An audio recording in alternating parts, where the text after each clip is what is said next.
And welcome back, everybody, to another live reaction here at I'm Not a Coach. I'm your host, Dave Huerta. Thank you so much for joining us on this Monday night matchup between the Cincinnati Bengals and the Denver Broncos. All right, man, we got David Stegosaurus first in the chat, man. Welcome, my friend. Good to see you again. But yeah, man, we got ourselves hopefully not a blowout. Okay. Yeah, the Bengals are a team that can't run the ball, and they are without their franchise quarterback likely for the rest of the regular season. They do have a decent backup in Browning.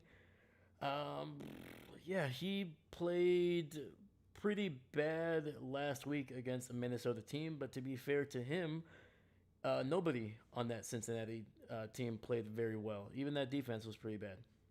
Yeah, just to put it into perspective, we are in week 3. They've played 3 games, and the leading rusher for the Bengals hasn't even cracked 95 yards on the season. Not even 100 yards. That's I'm pretty sure Jordan Love nearly has 100 yards rushing in through the season. Captain Mickey Mouse. Last game was a tie last night. Oh man, absolutely. It was a Green Bay versus Cowboys was a tie. Yes, it was, my dude. Unfortunately, I just like I think most people in America, it's one of those where you're like, it was entertaining, but unsatisfying at the end, basically. Yeah, the Cowboys and Packer game, wild finish, weird ending. I think the debate now in sports is why do we still have ties? But yeah, so but talking about these teams here, the Bengals and the Broncos, Bo Nix in this offense, they have had some ups and downs. I hate to say the word that they regress because I don't think they have, to be honest with you. I think it's still a young quarterback, only in his second season. An offense that has changed many running backs throughout the years, and the receivers, I think, are still trying to figure out what works best for them. Sean Payton, his offense, you look at what he had before he had Drew Brees over there in New Orleans, and it was kind of up in the air. And you look when Brees was not always healthy. When you look at when he had backups, when he went through Jameson Winston, when he had to go through a couple backups over there in New Orleans after Drew Brees retired, you could see that offense wasn't being run to the same effectiveness, and that's the difference. That's the difference between a young quarterback or potentially a good backup to a Hall of Fame, first ballot Hall of Famer in Drew Brees. It takes players to be able to run a effective offense, regardless if that offense is innovative or if it's just easy as pie to run or to understand. It doesn't matter necessarily what the scheme is; it's how well it's executed. And right now, I think Bo Nix is still learning how to execute the Sean Payne offense. Doesn't mean that the offense isn't working or it's not a good offense. It's just, do you have the players and are they able right now to execute what you want? So I think Sean Payne has shown that he is a good head coach. Can he rub people the wrong way and potentially players? Sure, but for the most part, his players have always spoken well about him, even if they haven't always agreed with him. So I think once again, this is just a young team, a young offense, especially that is still trying to figure themselves out. And I think the expectations, or the the past season where they were not seen as a team that could make the playoffs, and they obviously exceeded the expectations. I think now people are like, oh, this team should be a perennial playoff team and potential Super Bowl contenders, and by next season. I think you got to give these guys time. All right, give them time. Bo Nix only in the second year, so. But for Zach Taylor and this Bengals team, it is a franchise that has basically been only as good as Joe Burrow has been healthy. And when he's healthy, they have been pretty darn good, even though they haven't always won as much. But when he's unhealthy, man, when he has been hurt, it's been torturous for Bengals fans. And the opening kickoff is away here to the 15, to the 20, 25, and down near the 30. So that kind of gives you an idea of where these teams are currently. Broncos 1-2. They're coming off some tough losses the last couple of weeks. Some really close games. They lost to the Colts in a thriller a couple of weeks ago. And then the Bengals, they started out 2-0, but once again, a tough loss against Minnesota. That was without Joe Burrow. We will see what a week has done for Jake Browning and this Bengals offense. All right, Bengals have the ball here. Browning in the shotgun. Two tight ends to his right with a running back behind him. Play action. Oh, they're going to throw it. Oh, he was looking down the field, man. I think Zach Taylor was like, hey, let's try to see if we can catch these guys off guard with a deep throw, but nothing. That'll be incomplete. Trying to toss it off to the running back there on the right sideline.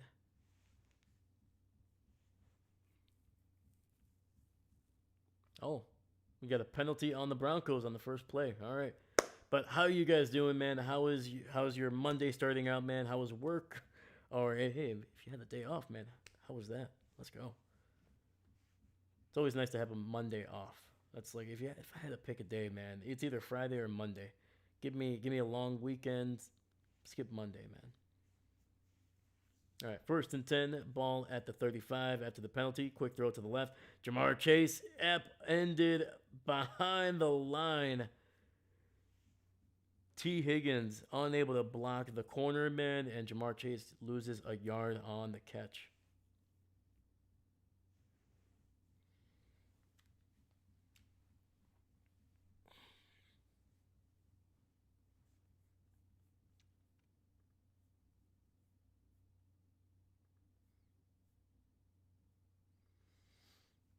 All right. Browning in the shotgun with a running back to his left. 3 receivers on that right side. He's going to dump it underneath to the 40. Breaks a tackle to the 44. It will be a yard shy, but we do have a flag, and I think it's going to be on the Bengals here.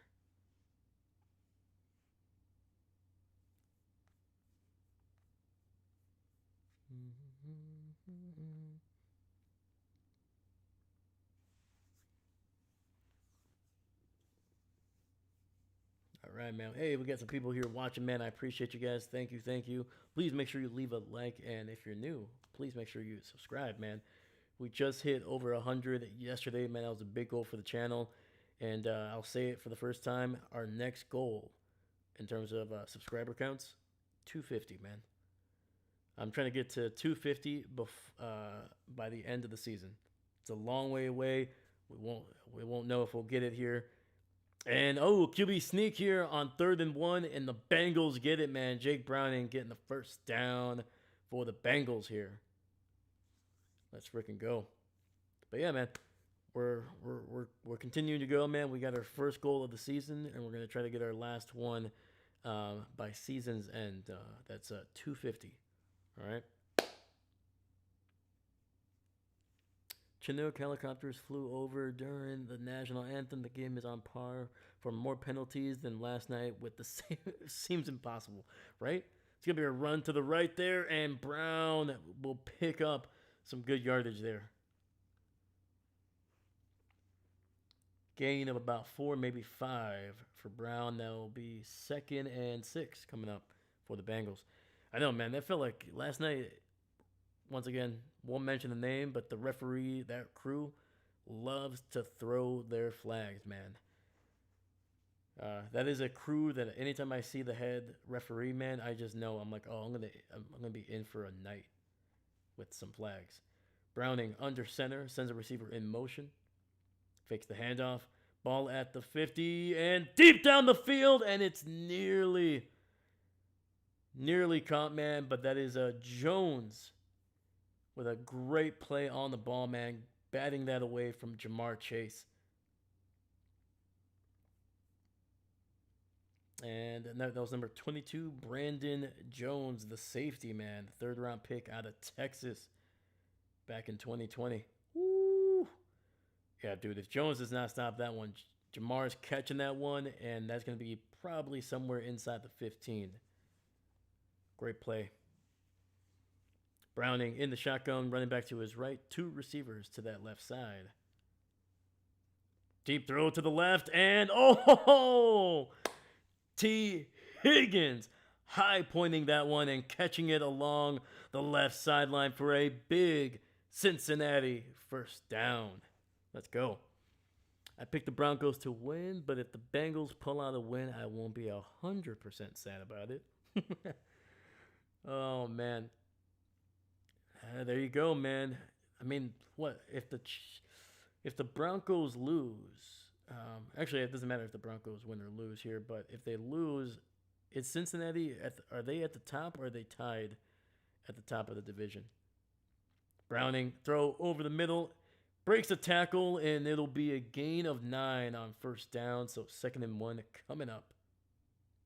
That was a nice little catch by Tinsley. Actually, no. Forget the Chargers are 3-1, but the Chargers beat the Chiefs. So okay, so Chargers I guess technically still own the tiebreaker over the Chiefs. So yeah, okay, gotcha. All right, 2nd and 1. Browning in the shotgun, running back to his left, single receiver to that right side. Handoff. Brown gets the first down, and it'll be near the 25 there. CB Mackwell, Hurston, offensive tackle, Taylor Gable, and kicker Tyler Bass are eligible to return for the Pats game. Oh, okay, yeah. Right on, yeah. Yeah, I'll be wondering about Bass because Prater got hurt, from what I remember this past weekend. And then Maxwell Harrison, man, I think he was the only guy that I broke down film for the draft. He was impressive. All right, handoff to the left, gonna cut it upfield, and we'll get it across the 25 down to the 24.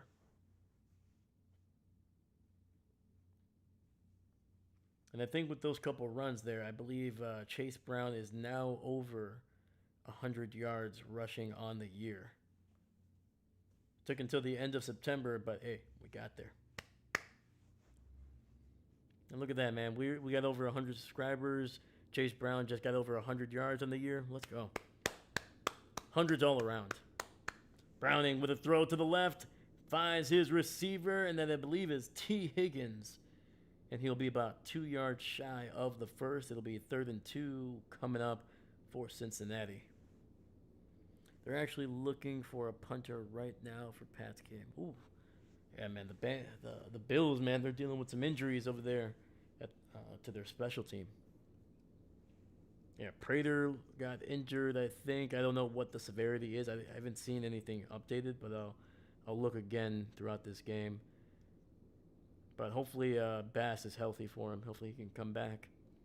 All right, we got Browning in the shotgun, running back on each side of him. T. Higgins alone to the right side. Once again, 3rd and 2 at the 8. Throws into the end zone, and that'll be incomplete. I mean, if you're the Bengals, dude, go for it. You're without Joe Burrow. Your chances of making the playoffs are very, very, very low. But that's my opinion. I don't know.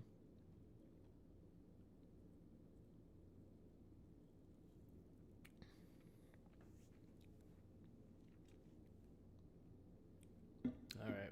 Well, the Bengals are not going to listen to me, so they're going to send out their kicker. That's just rude. That's just rude. All right, McPherson in for this 26-yarder, and he nails it. Bengals on the board for the first time tonight. First score of the game. Let's go. So you're saying there's a chance. Bengals QB is out a long time. Yeah, man. Joe Burrow. I think they said it was anywhere between 3 to 4 months, but the earliest return for him is going to be late November. And that's the earliest if everything goes right, and honestly that would even be probably ahead of schedule. I think they're eyeing somewhere in December. And if the Bengals are not in position to make the playoffs by that time, I think they'll just shut down Burrow. But we'll see. Weirder things have happened, man. Obviously last year, the Vikings, lost their starting or perceived starting quarterback in J.J. McCarthy, and they had to settle for Sam Darnold, and that worked out pretty darn well for him.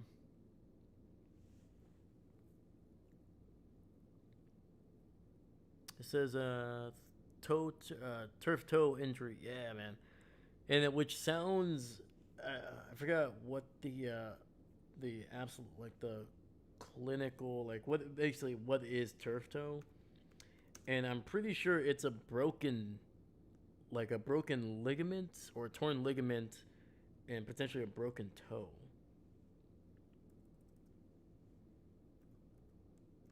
Sorry, it's been a while since I remember looking this up. Turf toe is a sprain of the ligament that supports the big toe. There we go. So yeah, it's like when you're an athlete, especially, you're always pushing off your toes. You're like you have to explode. You have to put a lot of stress on your on that front part of your feet, and that's why they always say like you got to be on your toes. It's not literally necessarily even like a saying. It's like an actual thing. You don't want to have your back. You don't want to be caught flat-footed when you're supposed to be kind of shifting and running around. Like if you look at what the way quarterbacks stand in the pocket, they're usually kind of they have a little bit of the heels up.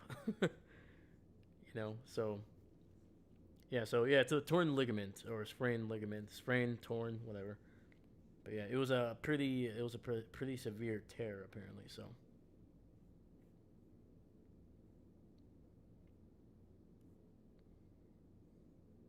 yeah, I always found it funny when I was a kid, man, because it sounded like turf toe. I was like, what? They get some get some turf burn on their toe, man. I was like, just put a shoe on, man. Put some socks, put a shoe on, you'll be fine. All right, put some ointment in there. Get in the game. Come on.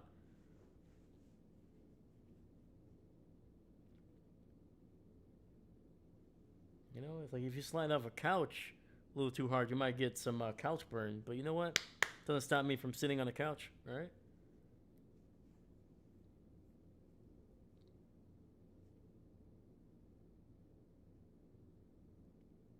That was such a Rodney Dangerfield skit right there. And the return is going to be somewhere around the 30 there. I just noticed that. I just kind of like looked back at what I was saying about Tote. Oh my god. Purdy should be back week 5. They're saying he played week 4 a tiny bit. He did play in week 4, but they did say that he re-aggravated the injury, or had a setback, I should say, had a setback on the injury. So there's his status isn't yet confirmed for next week. All right, we got Bo Nix. Let me change the possession here. My goodness, Bo Nix with a handoff up the middle here. Very weird start to that play, but hey, it's going to pick up about 2 or 3 yards. They're saying it's a fumble, but the referees disagree, and the Broncos continue with possession here. It'll be 2nd and 7.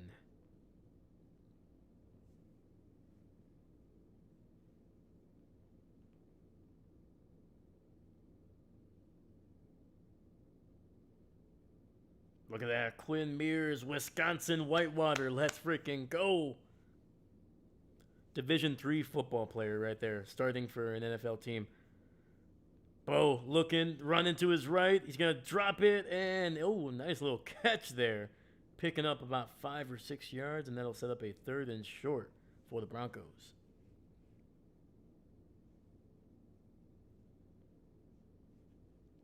If he doesn't, they have to put in Mac Jones that has a knee injury. Ooh, I didn't know Mac Jones got hurt.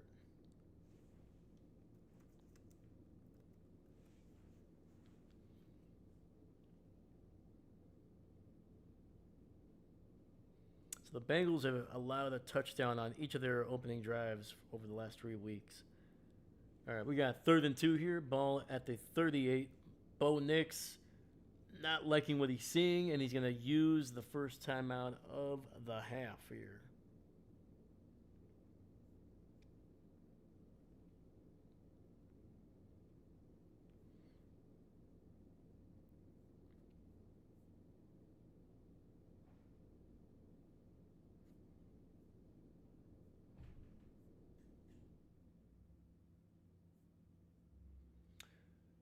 So, so an hour ago, Mac Jones. Actually, no, that was a. It's not the official word. Hold on. Hold on. Hold up.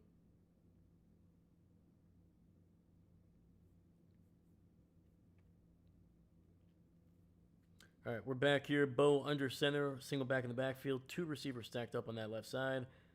Pitch to the right, and it's not looking great, but oh, lunges forward, but only picks up about half of what they needed.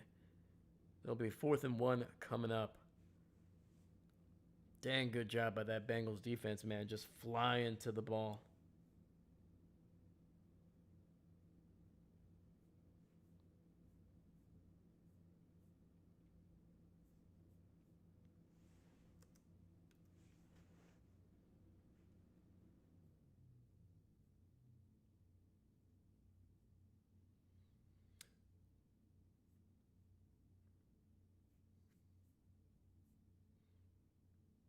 All right, it's going to be a punt here, and it'll be out the back of the end zone. Touchback.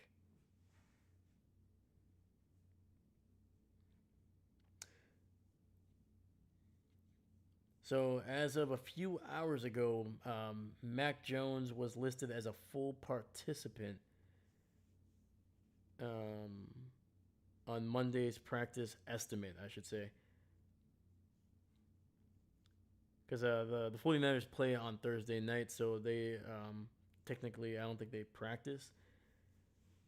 So, but Mac Jones was considered a full participant. So it looks like he's healthy. So there's a good chance that he might start if Brock Purdy's injury is truly a setback. All right, looks like there's going to be a hold on the Broncos on that punt.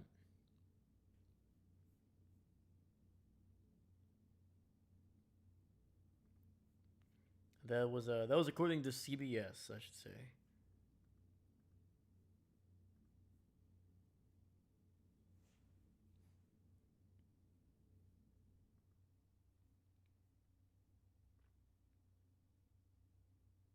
Ooh, look at that, man. We got 4 people here on a Monday night. Let's freaking go.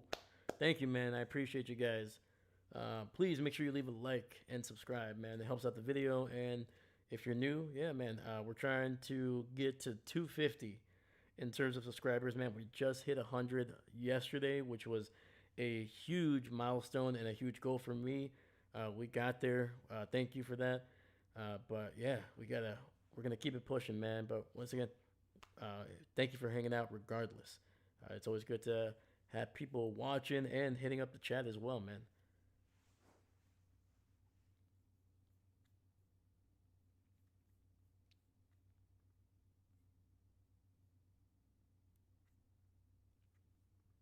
All right, let's see here. Boom, boom, boom.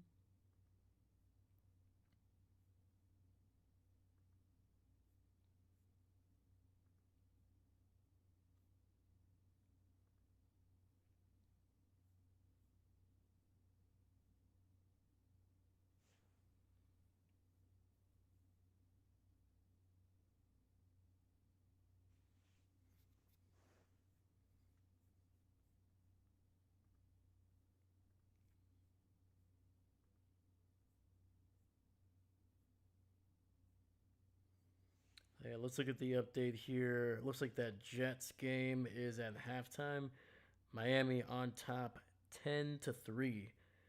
I don't know if you guys saw that, man, but that throw from Tua to Darren Waller, that was a thing of beauty, man. It's definitely a risky throw because the safety, I think it was the safety, it might have been the corner. He was coming from, if you're looking at it from the offensive side, came from that left side, and he was running back to try to cover Waller, who also had a defender behind him, going along with him across the field. And then Tua, dude, had to put that ball, had to put enough air under it to go over the defender, but then drop it enough to make sure that it didn't go out the back of the end zone. And Darren Waller, man, fingertips catch and got 1 and 2 toes down, man. And that was a great play, man. On 4th and I think it was like 4th and goal, And yeah, gotta give it to Tua, man. He put a great touch on the ball, and Darren Waller with a heck of a catch.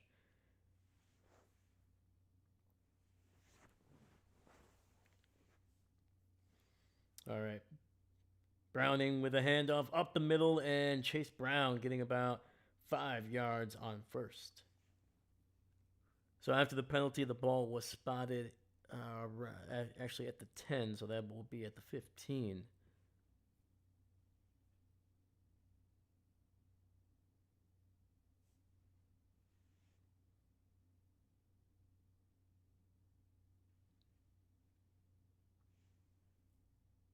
Am I crazy? Oh, no, okay, at the 15. All right, there we go.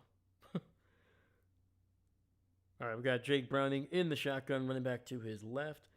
And we got two receivers spread out on that left side as well. Browning looking, throwing it deep to the left, and trying to get it to Jamar Chase. That'll be an incomplete pass, but we do have a late flag in the secondary.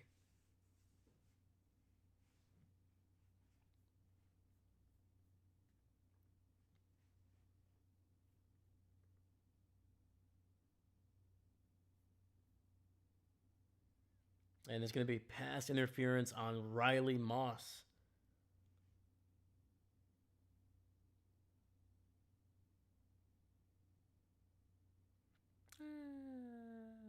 Yeah, okay, I see it.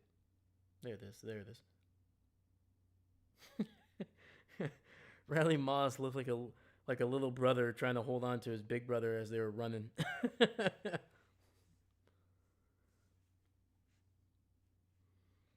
All right, we got Browning in the shotgun running back to his left. It's going to be a handoff. And the ball was spotted actually at the 37 after the penalty, so I should have said that before. And a gain of maybe 2 on the run.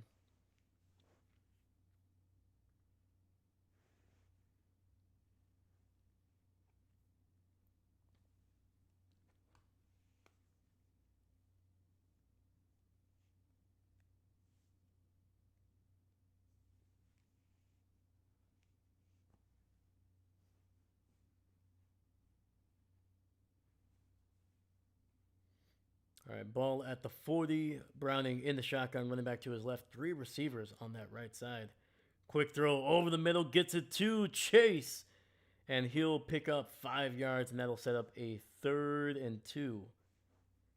All right, man, this Bengals offense, man, they're chucking the ball down the field, man. I like it. Don't play scared, man. Like you're already down your franchise quarterback. The expectations for you are low already. Challenge these defenses, man.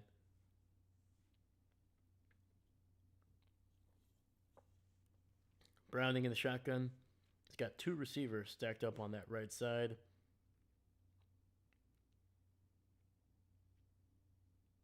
Throw to the left. Just a little too high for T. Higgins. 4th and 2.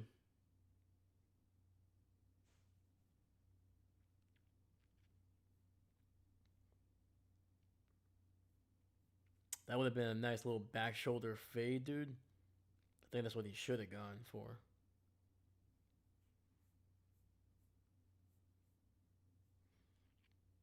Give us a pick 6. I mean, there's the man to give you a pick 6, man. I think he threw 2 of them last week, or at least 1 for sure. All right, Browning, shotgun, running back to his left, single receiver to that left side as well. Oh! And they got the Broncos to jump off sides here, man. Encroachment.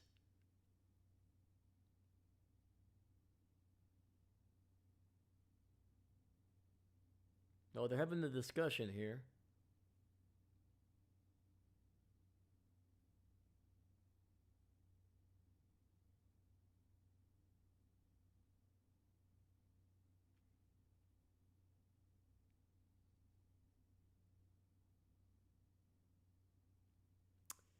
What? So they're saying it's a false start on the center. That is not. No. That's a dumb freaking call. The center is allowed to look up. The one thing he can't do is basically like moves so suddenly that he's basically like almost moving his entire body. He can look up. That's a dumb penalty. And it's not great punt here. Ball at the probably gonna be somewhere around the 30 to the 35, somewhere around there. Now that was a bad call.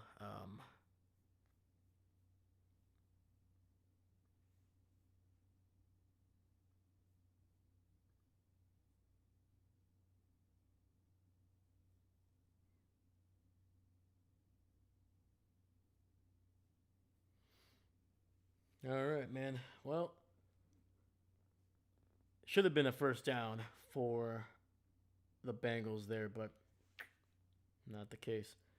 Still waiting on our first touchdown of the game, man. Then we can turn on the lights.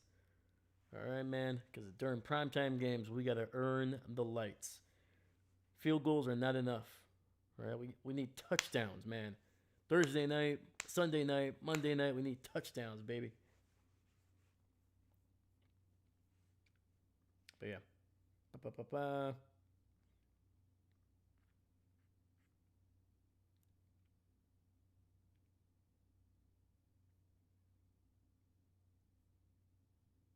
Trying to see here. So Riley Moss was out of. Oh, he was out of Iowa as well. Huh.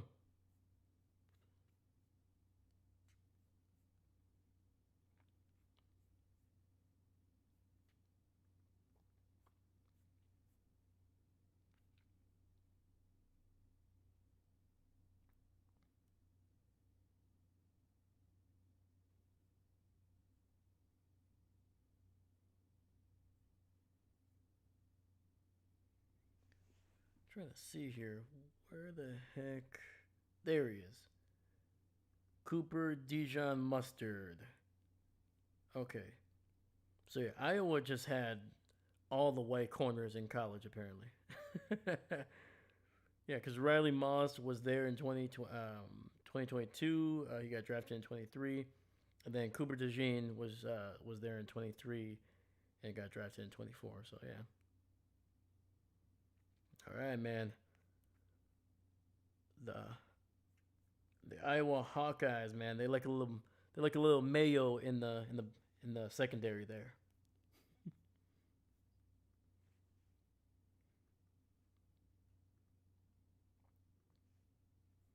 And they're two damn good players, man.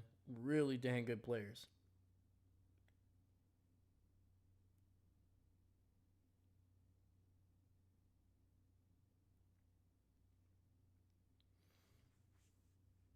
All right, Broncos have the ball here. Two receivers to the right side. Bo in the shotgun with a running back to his left. Ball at the 36. Bo running, and he will dive forward and pick up about 3 yards. Getting it down near the 39.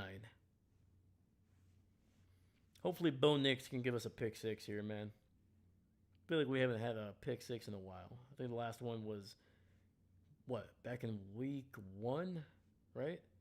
JJ McCarthy gave us a pick six.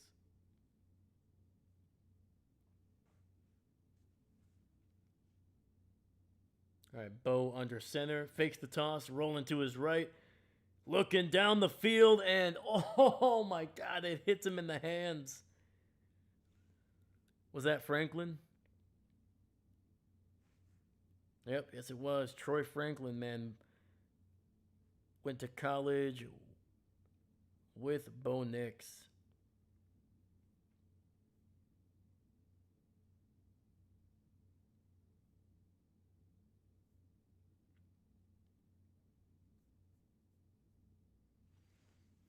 All right, we got 3rd and 7 coming up. Ball at the 39. Bo looking over the middle, finds a wide open receiver to the 45 and across the 50 down to the 49 of Cincinnati.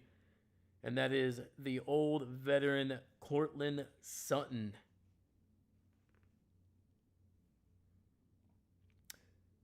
Do we think Seastrom will show up tonight? I hope so, man. Because I know he said he was going to bed just before the game ended. I think it was like probably 10 minutes, in 10 minutes in real time, I should say, 10 to 15 minutes in real time before the game ended. So yeah, I wonder. I want to see his reaction to what he woke up to. Wide open receiver to the 25 and down, deep in Cincinnati territory, man. Woo! Bo Nix just delivering a freaking missile. That was a Troutman who was running a little shallow crosser to the right side. Caught the ball at the 43 and got it inside the 25 down to the 23. So a nice pickup of about 20 yards after the catch. Bo Nix in the shotgun. Hands it off to his running back who cuts it, breaks the tackle to the 20 and down to the 15. That's a pickup of 8. And I believe that is R.J. Harvey, right? So I'm trying to keep up with these freaking running backs that they have over here. Yeah, there you go, R.J. Harvey. Rookie running back, man. Second round pick out of UCF. He's a little guy, dude. 5'8". God dang. Looking like... Hand off to the fullback, and he picks up the first down to the 10. A gain of 5 by Prentice. There we go, man.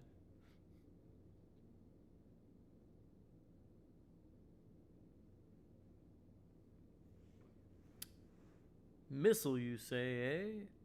Was it a AGM 65 Maverick or maybe an AGM 114? I love that how you think I know any of these. Hellfire. Ooh, that sounds kind of cool. I was thinking more like Roadrunner, Coyote, Wile E. Coyote, Acme missile. Those like big ones. Handoff up the middle here, and Harvey getting it down to the 6. They actually officially spotted the ball at the 11, so that was a gain of 5 for Harvey there, down to the 6.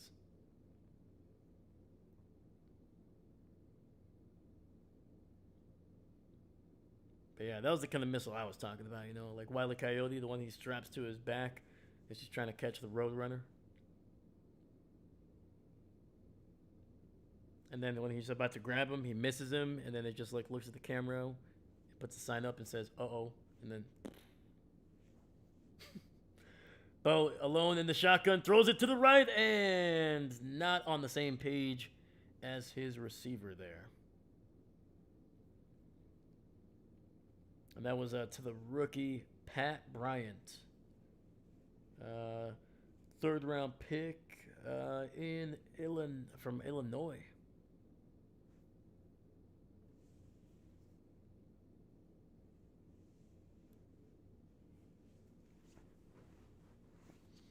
All right, we got 22 seconds left here in the first. It is 3rd and 5, ball at the 6. Bo in the shotgun, running back to his right.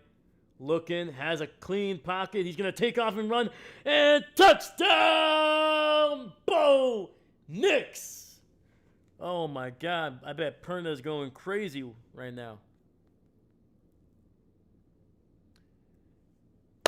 Let's freaking go. The Broncos and Bo Nix just got us our first touchdown of the night, and you know what that means, baby. Let's turn on the lights. Oh, man. There we go. The battery is dying on that remote. I got to replace it. I'm just waiting for it to not work, and I'm just like, oh, well. There we go. Extra point is good.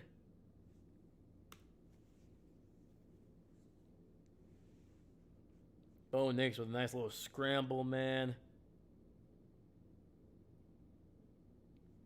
All right, man. With 17 seconds left in the first, the Broncos are on top 7-3 over the Cincinnati Bengals. Good morning, David Seastrom. Welcome. I've been summoned. What's going on, man? What's going on? How's your Monday, man? Did you wait? Did you watch the game? Did you watch the rest of the game, or did you not see the results until the next morning? Let me know, man. So heck of a game last night, huh? Yeah, you could say that for sure, my dude. Unbelievable. I think most of America was offended that we didn't get a chance to say, "Hey, who won the trade?" I think that's what everybody wanted. Somebody wanted a resolution, and the Cowboys and the Packers were like, "Nope, nope. You guys don't get what you want." We still don't know who won that trade. Didn't see the results until I woke up, but I did see it went into overtime. That's yeah, I remember. Yep, yep, yep, yep. What were your first thoughts, man, when you woke up and found out it ended in a 40-40 tie? Congrats on 100 subscribers. Hey, thank you, man. Thank you, thank you. Appreciate you guys, man. We got it, man. We got it before October. But yeah, let me know what you thought when you woke up, man. That's hilarious.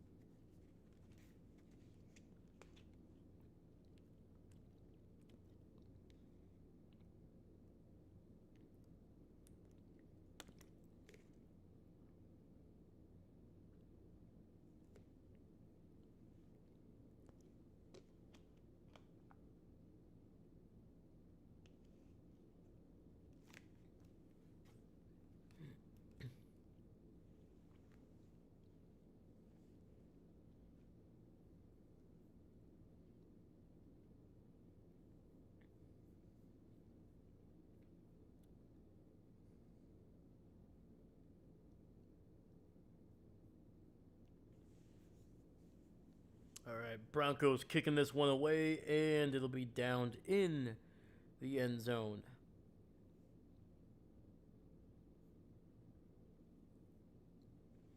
Don't really know what to make of it. I was definitely surprised when I woke up.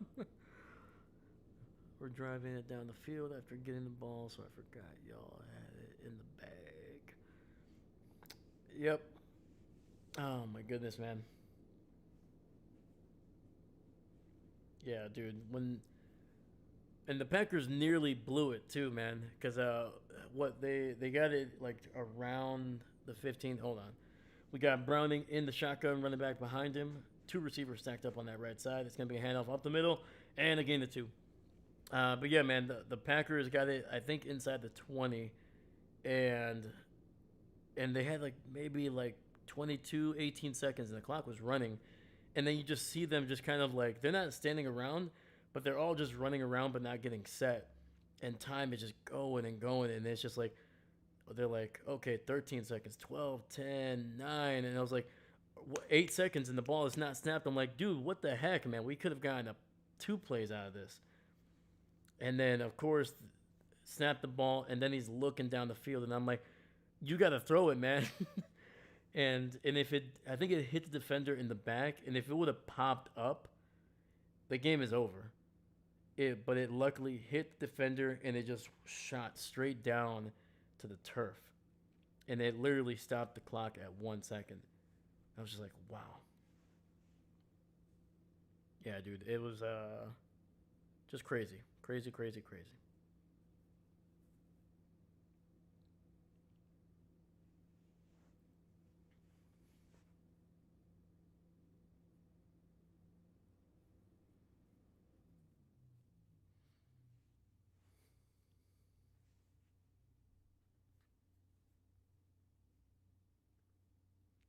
Let me see here. But yeah, dude, it was a wild like scoregami. No game has ever ended in a 40-40 tie. That's the first time in NFL history.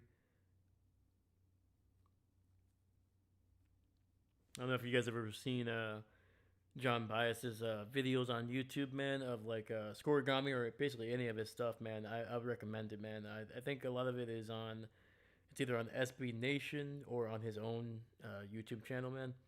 Guy makes incredible sports content. So I definitely recommend some of his series if you haven't. Especially if you're a sports nerd like me, man. He's got some great stuff.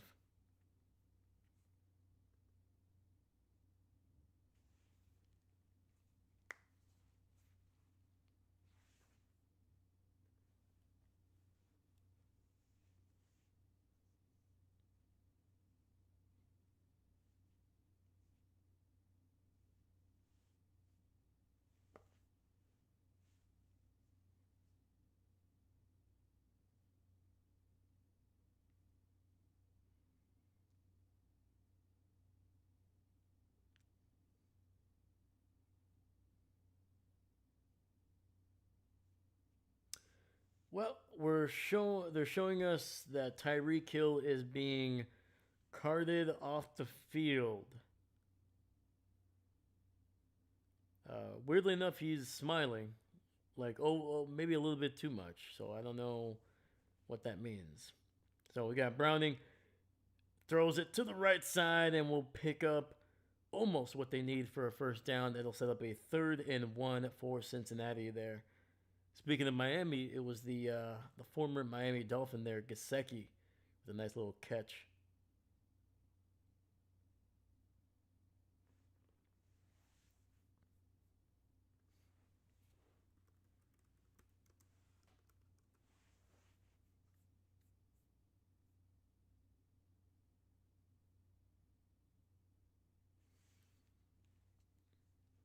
Handoff off the middle, and it'll be a first down run, but we do have a flag. Actually, I forgot to change the quarter. Holy cow. Sorry, I got caught off guard there by Tyreek being carted off. Looking forward to October, hoping for cooler weather, and I got some more holidays and time off to work. Look forward to. Heck yeah, there you go, man. Heck yeah, dude. Yeah, man. October and November, man. Some of the best months. Some of the best months, especially up here in Wisconsin.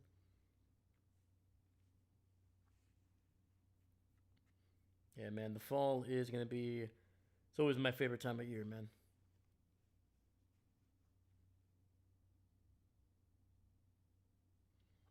All right, Browning in the shotgun, running back to his right, throwing deep to the right sideline, and finds T. Higgins. There's a lot going on. Did he catch it in bounds? And then, two, there is a flag as well. Oh my God, it is a false start on the Bengals. Sorry, illegal formation, not a false start. Illegal formation.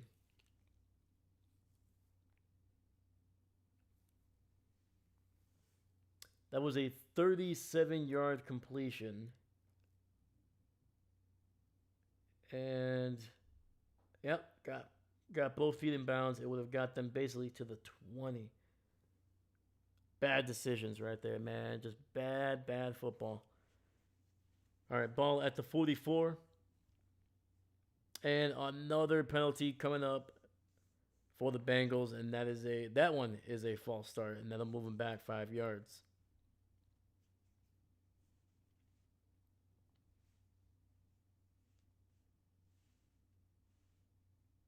Hmm. Wake me up when September. Oh, there we go.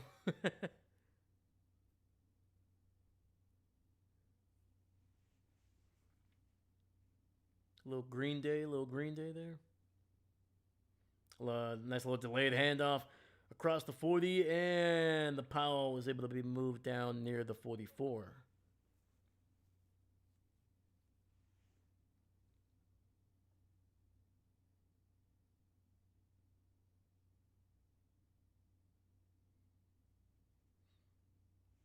And Miami scored another touchdown there, another one for Darren Waller, making it 17-3 over there.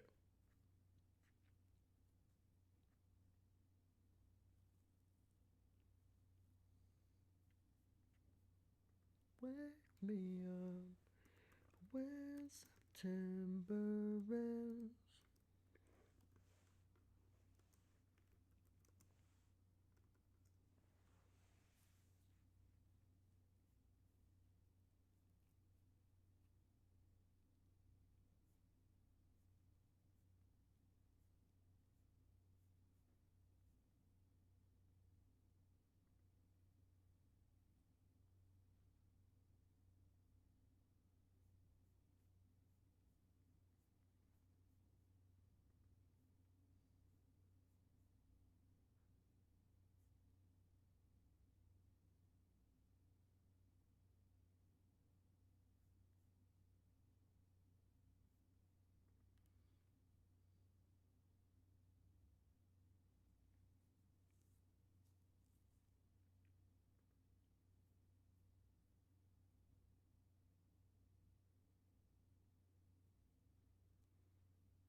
So all I'm seeing here is this is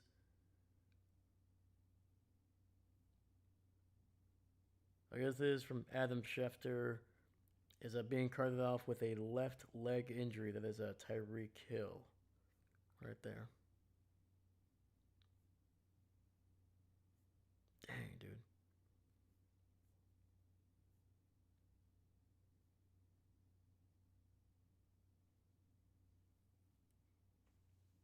Give me 1 second here.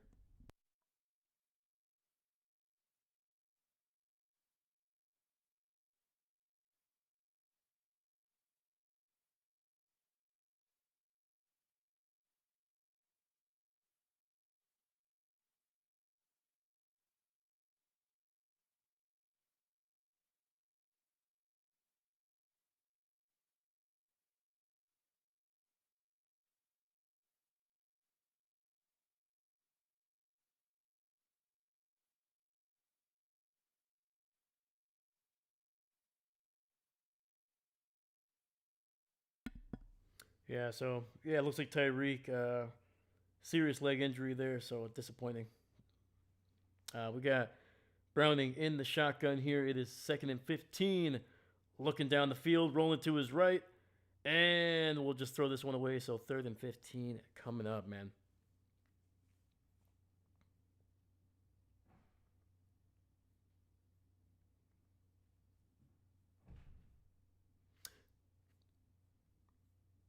Hmm.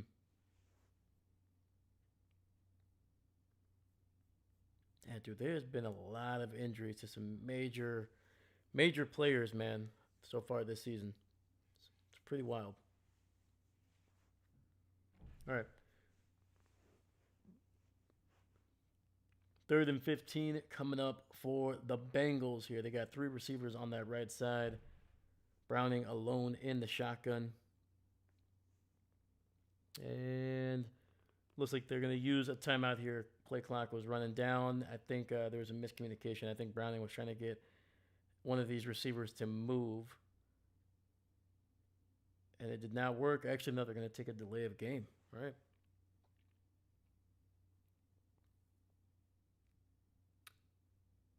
Let's go Broncos. I think I picked them. I think. Bengals Broncos tonight. Ooh, kitty versus horse. There you go. All right, it's going to be 3rd and 20 now with all these penalties. Browning looking, just dumps it underneath to Jamar Chase. He's to the 45. Stiff arms a guy to the ground, and we'll get it near the 49. Picks up almost half of what they needed, and that's a punt coming up for the Bengals. Yep, Broncos versus Jets. Any interesting game going on next week? Sorry, Broncos and Jets. Let me see here. Next week, man, let's look ahead. So, San Francisco, the Rams could be a decent game. The Rams are 3-1. San Francisco is 3-1. The NFC West is always wild.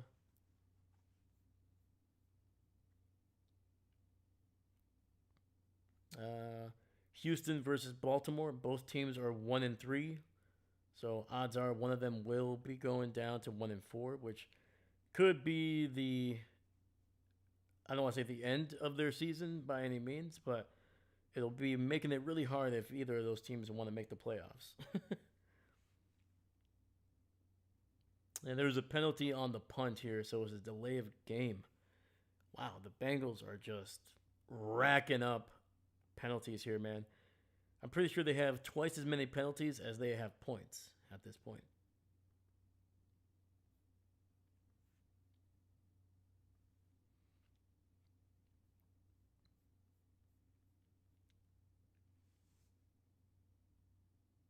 And the punt is in the end zone.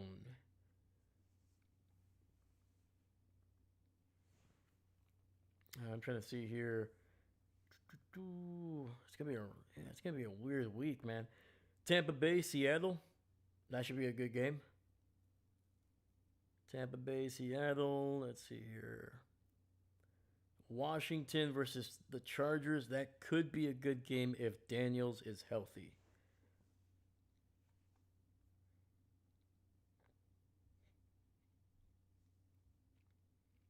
Sunday night is going to be Buffalo versus New England, which could be a pretty decent game. New England is 2-2. That offense has played fairly well for the most part,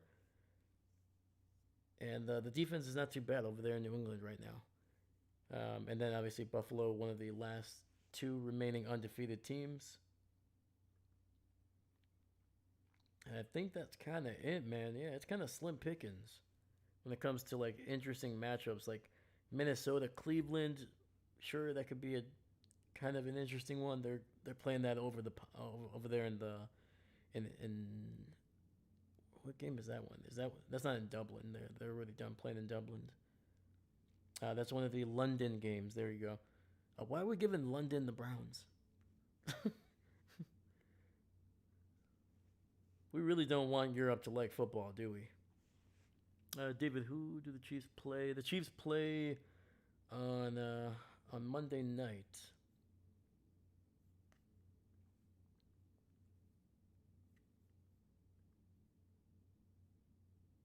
They played Jacksonville on Monday Night Football. I mean, Jacksonville 3-1.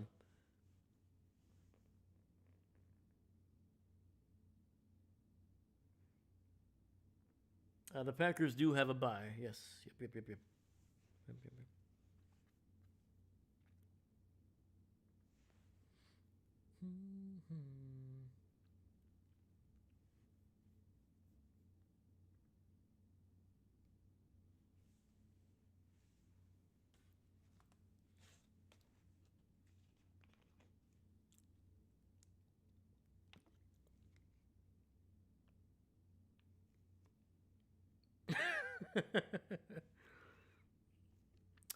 I know, man. What the heck?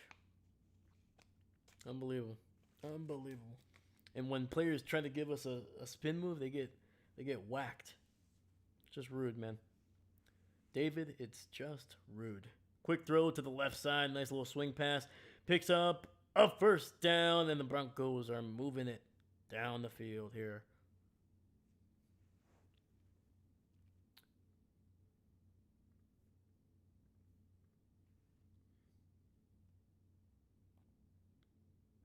Showing the highlight from the Jets game here. Justin Fields reversing field. And he's in the open field to the 20, to the 15, to the 10, to the 5. Touchdown. Justin Fields. All right, there we go. Bo Nix in the shotgun. Running back to his left. Single receiver to that right side. Little play action. Bo running to the right. Finds his tight end. And will pick up. Nope. And that's going to be out of bounds. Unable to connect. Trying to get to Troutman. I mean, to be fair to Troutman, he's a man. You know, he's a trout. You know, he's not used to working with feet. You know, I don't know if you guys ever saw the Little Mermaid. You know, when she gets legs for the first time, it's tough, man. It's tough to control those things. So you gotta give Troutman a chance to kind of get his quote unquote sea legs or land legs going. You know. Throw it to the left there. This one, Troutman stays in bounds, fights a man, and will pick up a gain of 7.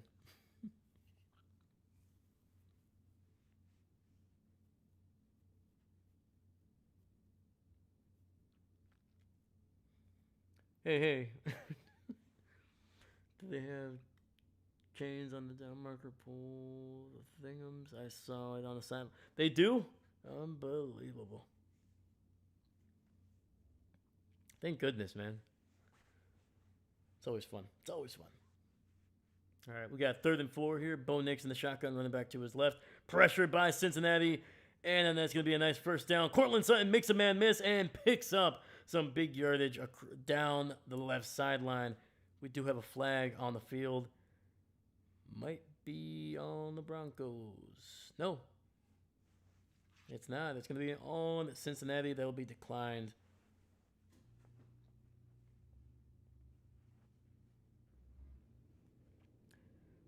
Troutman. Bet he doesn't get turf till then, huh? Mm-mm. Those those flippers are those flippers are strong, man.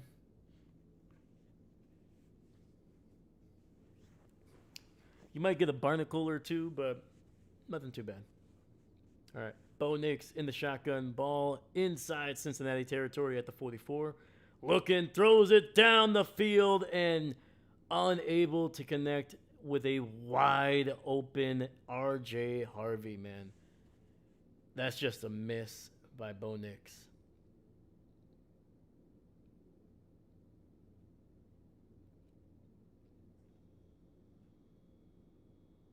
Oh, to be fair, to Bo, it hit Harvey in the hand, but I think he could have made it a little bit easier. Hand off to Harvey, goes up the field, breaks a tackle, and will pick up about 6 on the run, getting it inside the 40 down near the 38.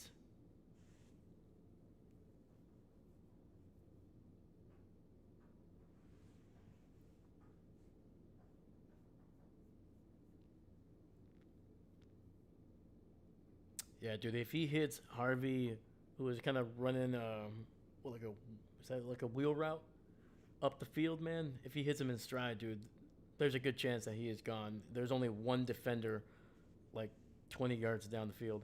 Bo Nix scrambles, finds a man, breaks a tackle to the 30, 25, 20, and spins his way down to the 16.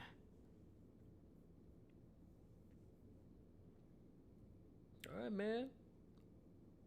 Bo Nix, man, slinging the rock. And that was Cortland Sutton, who's having a pretty darn good night. Pretty, pretty good. Oh, basically like a little zig route, pretending like he was gonna run a slant, and then just took a couple steps towards the left sideline there.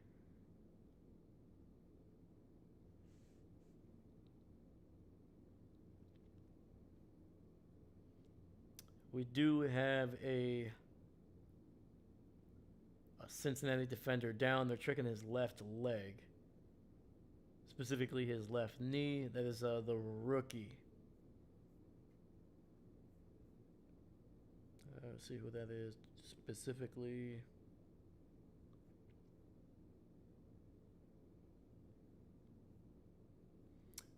It is Demetrius Knight, second round pick out of South Carolina.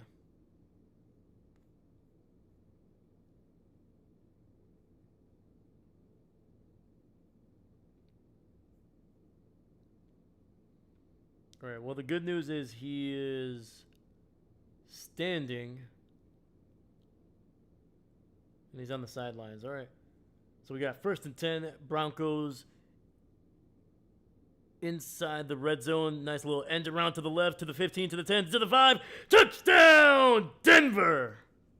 Woo!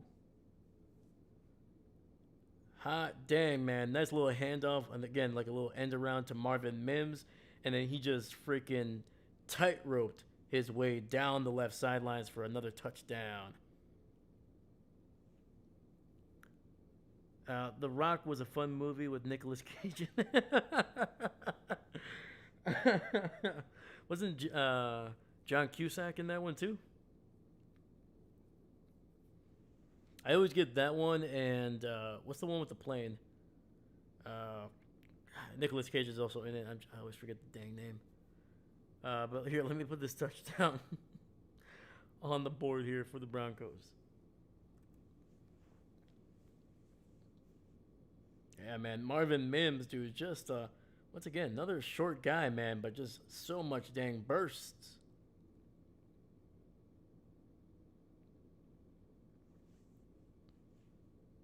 The Rock. The Rock. Oh no, The Rock is oh my god. I'm trying to think of his name. Oh my god.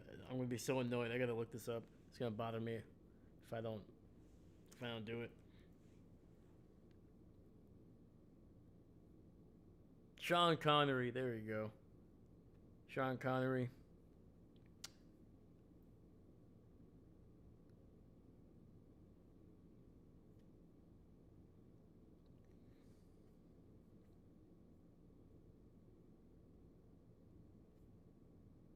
That's see, I was getting them mixed up. I always get The Rock and Con Air mixed up. John Cusack is in Con Air. Sean Connery is in The Rock with Nicolas Cage. Con Air, there you go. See? To be fair to me, they came out 1 year apart.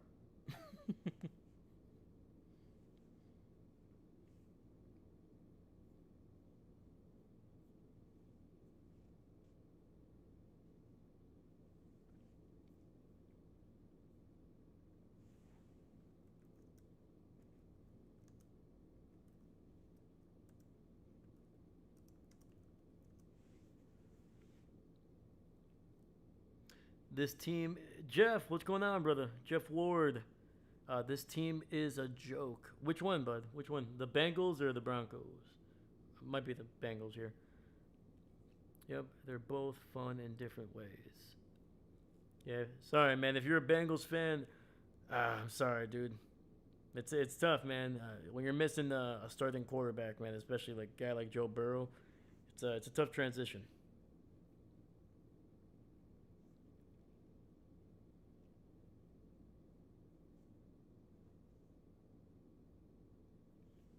Yep, they're both fun in different ways. Absolutely, man. Both movies are really darn good. I think I've seen Con Air a lot more than The Rock. I think the last time I saw The Rock, I was like still very much a kid.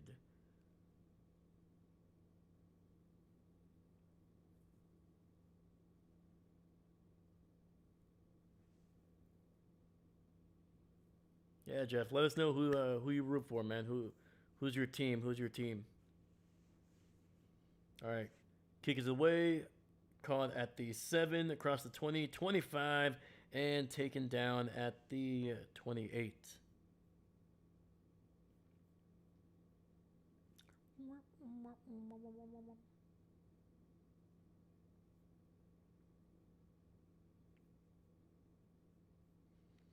Yeah, we got another flag. Jesus.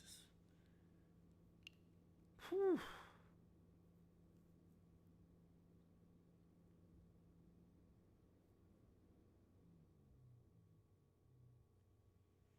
Holding on Cincinnati. So the ball was originally to the 28, probably going to be inside the 15.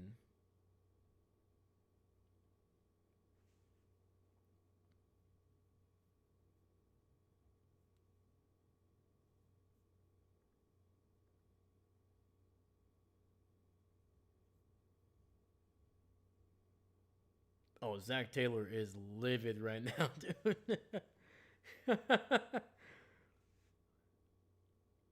looks like he's like 5 seconds away from just slapping one of these refs. All right, we got Jake Browning in the shotgun, running back behind him, ball at the 14. Fakes the handoff, throws it deep to the left, and unable to connect with number 82 there, running a nice little corner route towards the left sideline.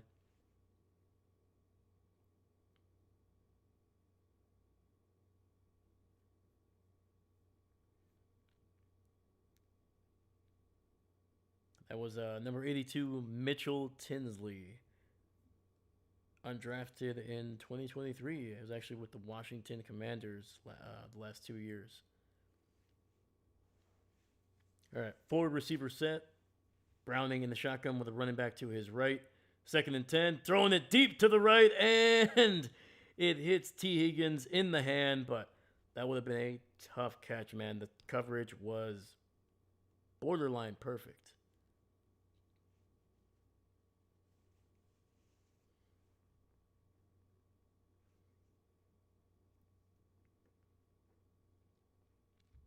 Yeah, dude, I like what Cincinnati's doing here, man. They're not afraid to chuck it down the field, man. They're keeping these corners and this Bronco defense honest.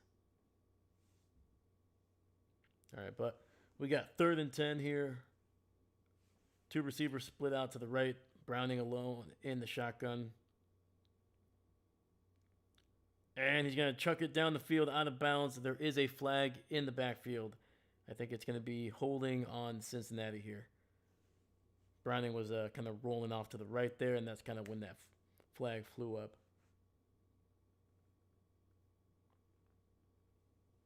Yep, it's a holding penalty. It will be declined, and the Broncos will take the incomplete pass and the loss of down.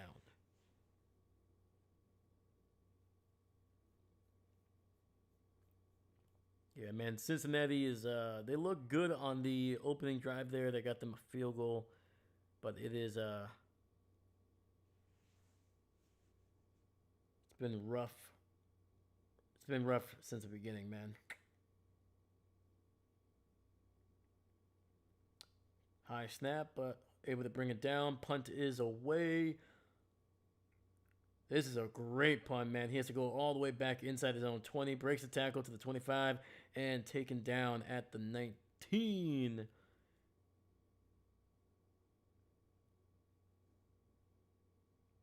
Sorry, back at the got taken down at the 29, not the 19. I think I'm still recovering from last night, man. Jesus.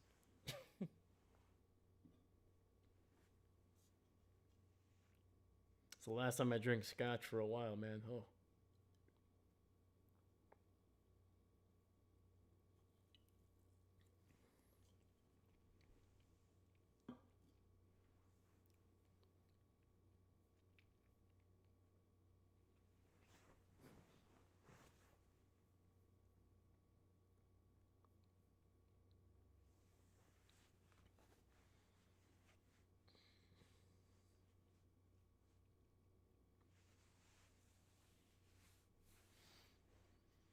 All right, we got 8:11 left in the first half. Bo with a nice little play action. He tries to get it out to his tight end, and that will be a loss of about 2.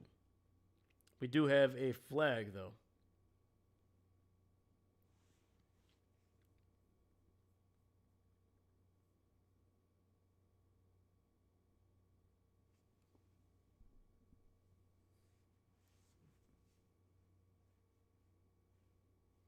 And that's going to be on the Broncos' ineligible man downfield.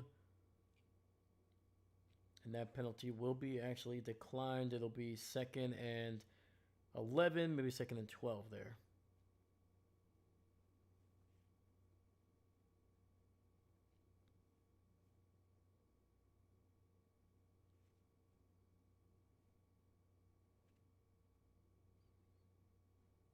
All right, 2nd and 12. Bo under center here, pitches it out to Harvey to the left. He gets to the 30 and blown up right around the 34, man. Nice little pickup of about 6, maybe 7. But there is a flag as well. Man, dude.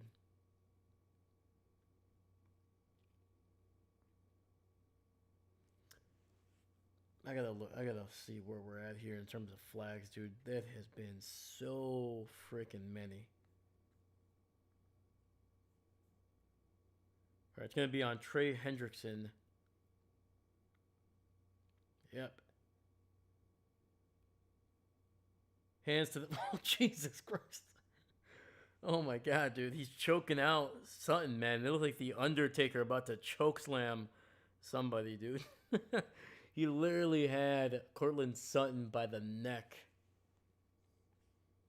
All right. Hey Trey, whatever you do on your Monday nights, all right, man. Let's keep it less kinky, all right? It is a family show. Jesus. All right, Bo Nix under center here, hands it off. And nice little reversal, and holy cow, man, somehow able to get 8 yards on that play. J.K. Dobbins, man, originally running to the right, saw a defender coming after him, and then he just reverse field, picked his way through the mess there, and found some open space along the left side. And giving us a little mini spin move there at the end. There you go, we'll take it.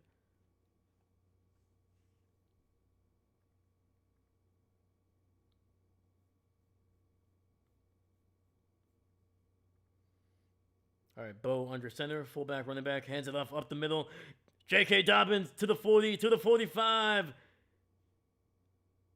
and down near the 40, man. Heck of a run for J.K. Dobbins, man. Both Harvey and Dobbins, man. Short guys, but damn, dude, they are shifty as heck. Yeah, just kind of shuffled his way from the left to the right side of that formation and then just burst and picked up about 10 plus yards on the run. All right, it'll be 1st and 10, ball at the 40, Bo Nix under center, tight end in motion. Another handoff to the left here. He's got blockers. He's to the 35, 30, 25. Keeps it turning and down near the 23. Dobbins looking good, but there is a flag. It's going to be holding on the Broncos, so that'll wipe away a 17-yard run by J.K. Dobbins.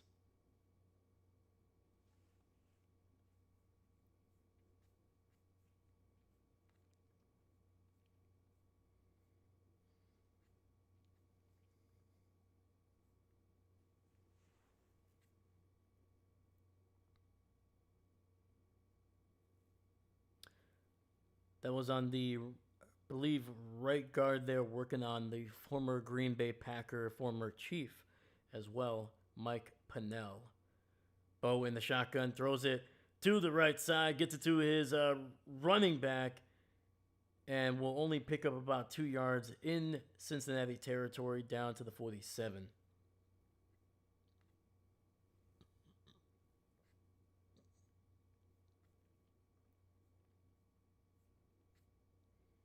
Yeah, there have been 12 penalties for 92 yards combined between these two teams in the first half. 12 penalties.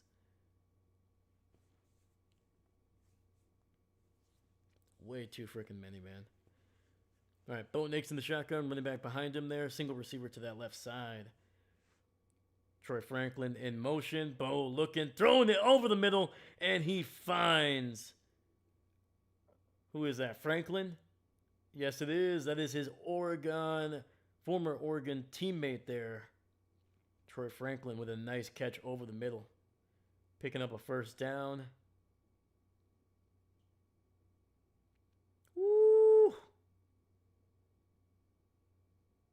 1st and 10. 2 receivers to the left. Bo in the shotgun with the running back to his right. Hands it off.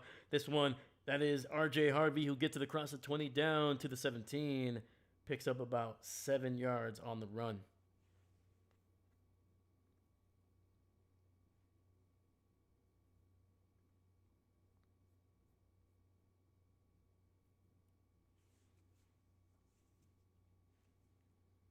All right. Similar formation, 2 receivers to the left. Bo Nix in the shotgun. Gets it out to Troy Franklin to the 15. Gets the 1st down and will fight his way to the 11.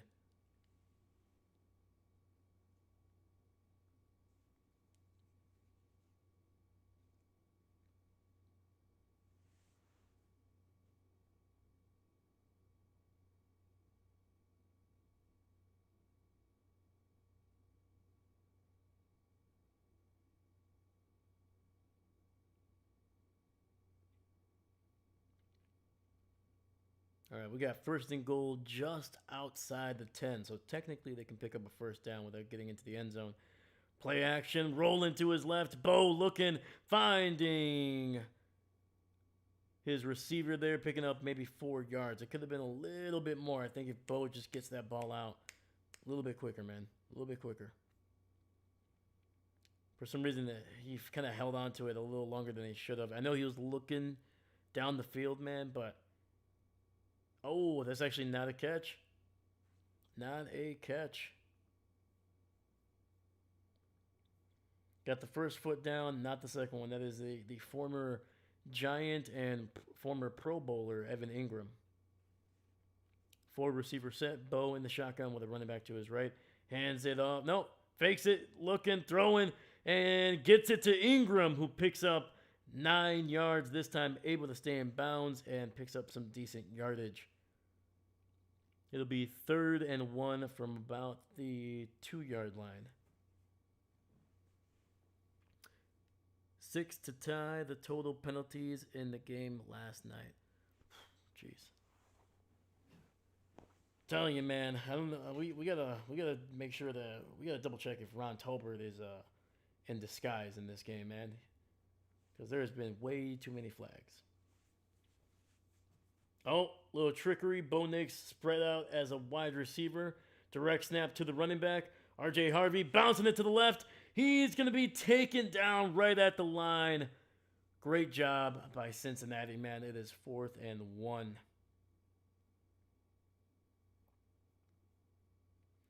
That was a great shoestring tackle by Daxton Hill, the former first-round pick out of Michigan. All right, man. Broncos are going for it. 4th and 1. They need to get just inside the 1 for the first down. Oh.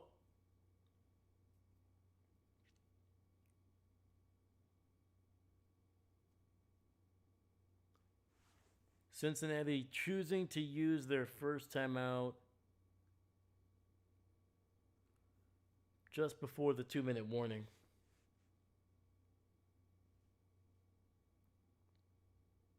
Yeah, dude, Daxton Hill, man, if he does not tackle Harvey, he's just going to stroll into the end zone. Dang good job. Dang good job.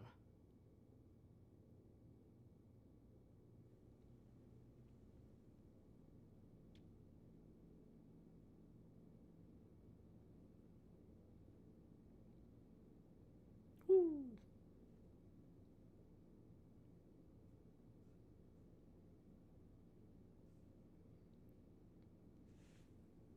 All right, we got 3 receivers on the right side. Bo under center. Single back in the backfield there. Play action. Rolling to his right. Bo might run. He doesn't. He's picked off in the end zone.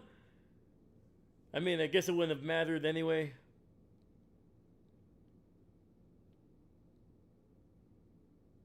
Oh, man, dude. And that is Demetrius Knight, who I think a couple minutes ago was down on the ground with a left knee injury. But, hey, looks like he's good. Woo! Barely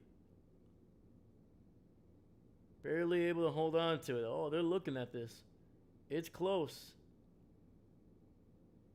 Yeah, I don't think that thing ever touched the ground, so we got 1:58 left in the first half here. The interception by the Bengals. Once again, it was 4th and 1, so it would have been a turnover on downs. It would have been a turnover anyway.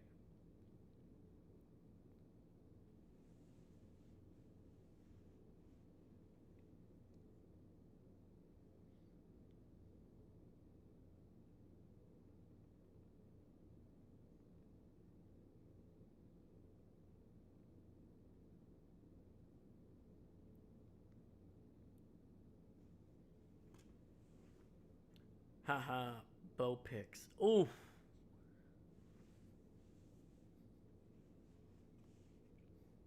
How about Bo 6 picks? No. Bo pick 6. There we go.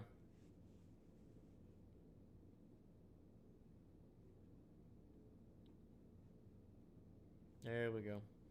Bo pick 6.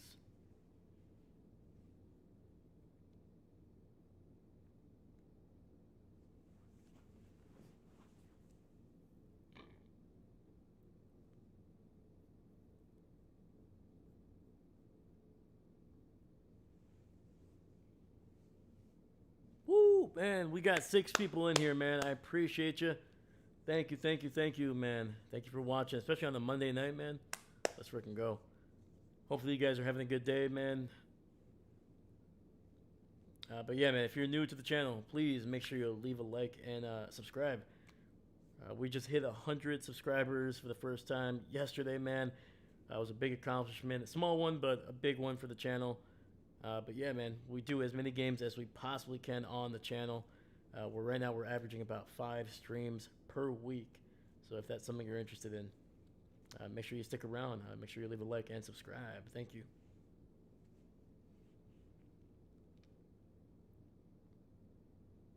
Yeah, so the interception will stand. At first, I thought it might have touched the ground a little bit, but yeah, no point of the ball, no part of the ball ever touches the ground. So Demetrius Knight with a nice pick. All right, 1st and 10, ball at the 20. Cincinnati gets the handoff there, and it'll be a nice gain of 4. That was Chase Brown with a decent run.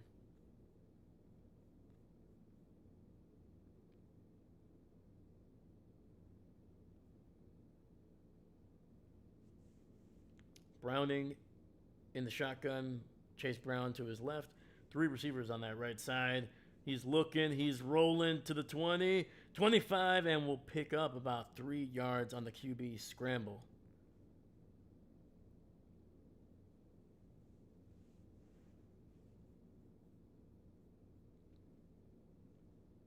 Browning being chased out of bounds about 3 yards shy of the first. We got 3rd and 3 coming up. 128 left in the half. Once again, the Broncos still have 2 timeouts here, so if they can get a stop here, there's a good chance that they can try to tack on some points here before the half. All right, Browning in the shotgun. 3 receivers bunched up on that right side. Running back, motions up, pressure, and down he goes. Jake Browning brought down by this Broncos defense. And that was number 0, Jonathan Cooper, with a nice little sack.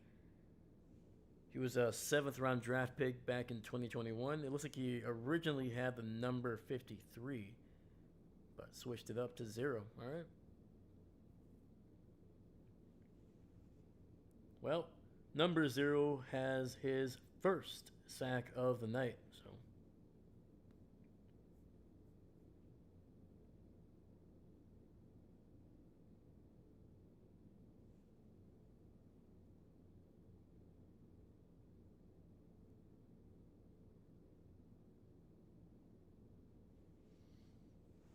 all right, we got 124. The Broncos did use their second timeout to try to save some clock here after the sack. It's going to be a great punt, called all the way back at the 16. And to the 20. Stays on his feet and brought down back at the 20. I think he was at the 22 for a bit, but no bueno.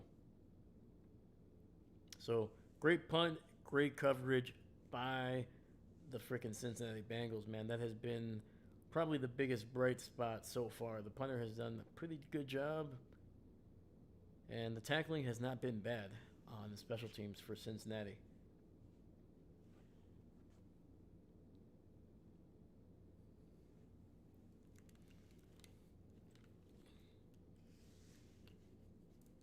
So far, the yardage disparity has just been insane. Broncos approaching 250, and Cincinnati is still waiting to crack 100 on offense. All right, we got Bo Nix in the shotgun, running back to his left. 2 receivers spread out to that right side. Franklin in motion. Bo looks underneath, finds his receiver, and will pick up about 2, maybe 3.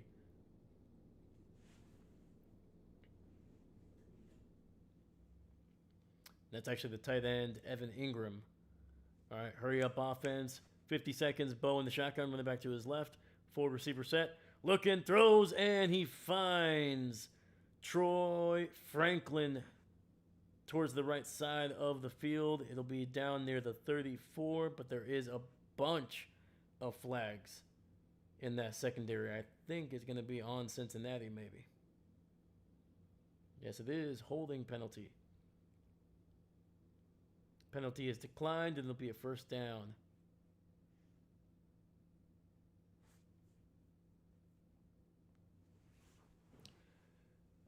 All right, we got 42 seconds left here. Broncos do have a timeout. Clock is stopped. Bo looking, has time, dumps it underneath to Evan Ingram, who once again unable to hold on to a ball here.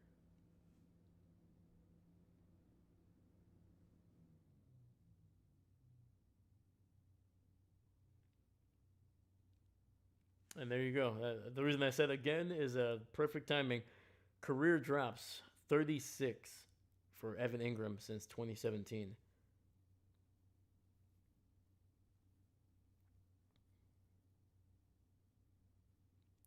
Bo alone in the shotgun has time. He's going to run and sling and incomplete. 3rd and 10 coming up.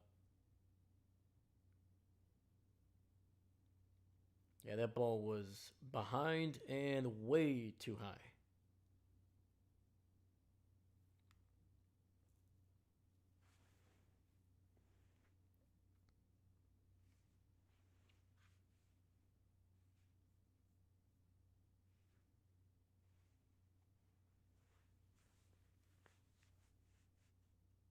All right, Bo alone in the shotgun. Actually, now running back, going to his standing to his left. Single receiver to that right side. Bo rips it to the left, and he hits his receiver beautifully. Woo! Down inside the 40. What a freaking throw, man. That had to be perfectly placed, man, because that thing was going to be picked off. And that was Marvin Mims just running down the left sideline. He kind of had to readjust, cut inside just a little bit to catch that Bo Nix pass. But man, dude, that is either luck or perfect placement.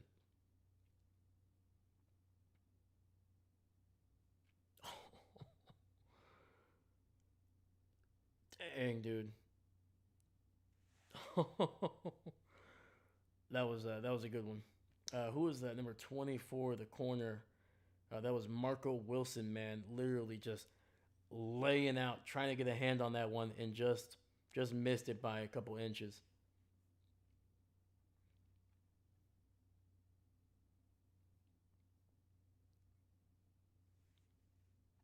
All right, we got 26 seconds left. The Broncos did use their final timeout on that last play.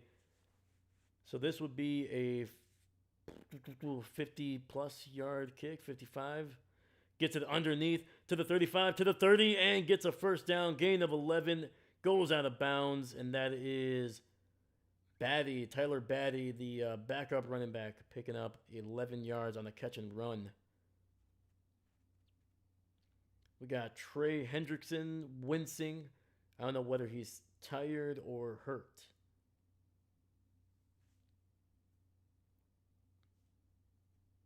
He is heading towards the sidelines here, so. And he's showing the medical staff or the training staff, his left foot might be cramping. All right, 1st and 10, ball to 28. Bo looking, throws it underneath, and it's going to be incomplete. Demetrius Knight, man, who's having himself a really damn good night, in to break up that pass.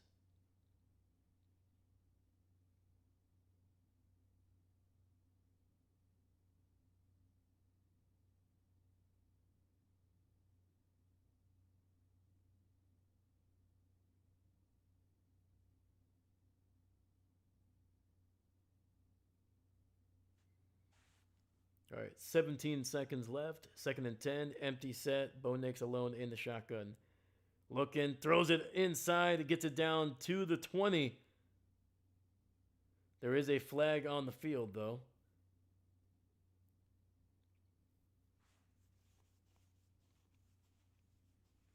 Geno Stone trying to be a little aggressive, trying to punch that ball out. It's going to be on the Broncos here, so offsides. Oh, sorry, it's going to be on Cincinnati, sorry.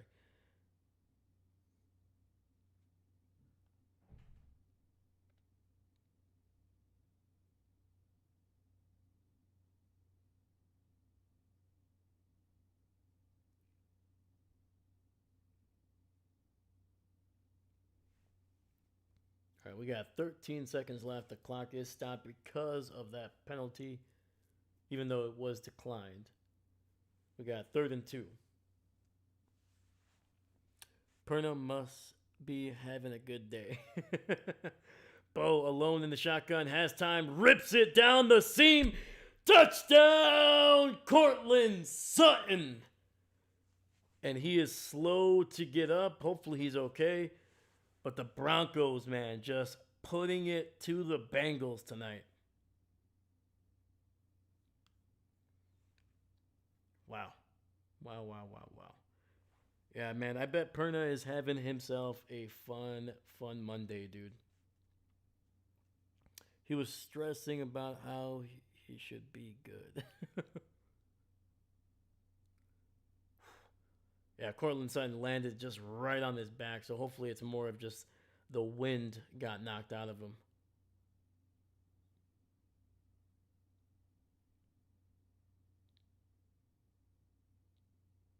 And the extra point is good. 9 plays, 80 yards. That was a heck of a drive for the Denver Broncos there.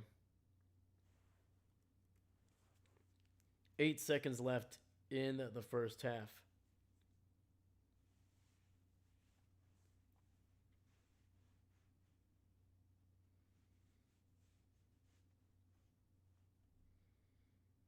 Yeah, this was what I was afraid of, man. I knew the Broncos. They're a solid team. They're a pretty darn good team when they play at their potential, especially offensively. I think their defense is usually pretty top notch, but their offense is the one that kind of gets them in trouble at times. Whether it's turnovers or just not being able to move the ball down the field, and I think eventually that defense eventually gets tired during those kinds of games, and they start giving up some plays at the end.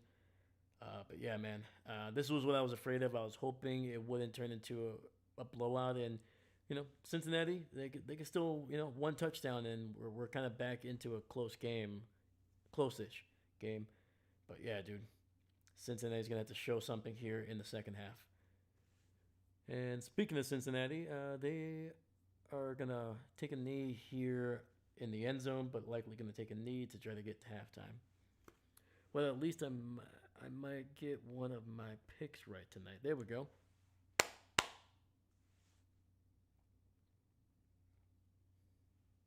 So yeah, you were trying to get the Jet. You picked the Jets to win, which does not look like that might happen today, my dude.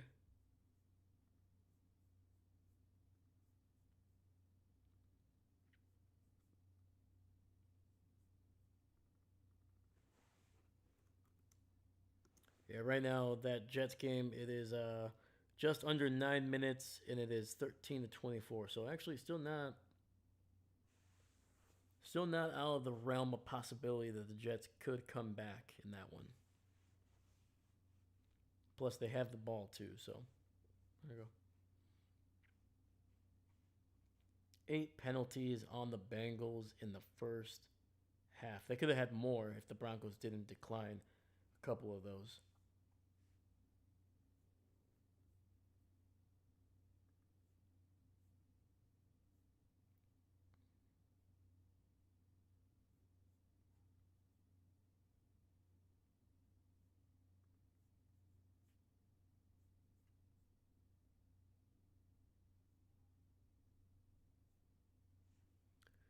Come on, Jets, do some of that pilot. Censor yourself, sir.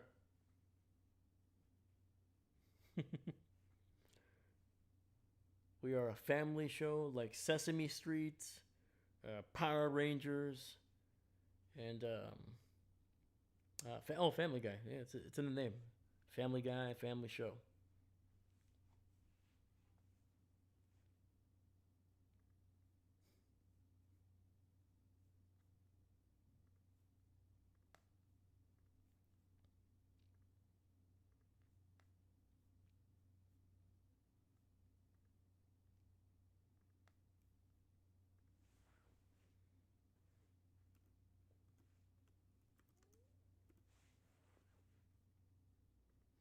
All right, we are currently at halftime, so wow, wow, wow.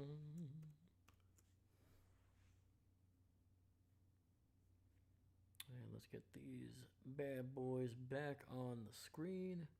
Wham. Yeah, I mean the Broncos have done a damn good job in this game, man. They have looked really, really good. Outside of that interception that came on fourth down from two, they've been good. Um, and once again, that interception came on fourth down. So even if it wasn't an interception, if unless it was caught by a Bronco, it was going to be a turnover on downs. The only difference is Cincinnati started at their own 20 instead of basically inside their own 5. So that's really the only setback I see the Broncos had in that first half. Otherwise, let's look at their numbers, man. Uh, Whoa, there we go. We got Bo Nix, 17 of 26. Surprising that he has thrown as much as he has, especially when we start to look at the running numbers here, because they've been able to run the ball pretty well. 217, one touchdown, and the one pick. J.K. Dobbins, 5 for 30, averaging 6 yards per carry. R.J. Harvey, 7 carries, 29 yards, averaging just 4.1. But when you tack on what he has been able to do, just kind of being able to be, especially when they have J.K. Dobbins and R.J. on the field, it's tough. Sorry, they're showing Tyreek's leg in like a strapped up as they were kind of moving him in a wheelchair. Dang, dude, that's not good.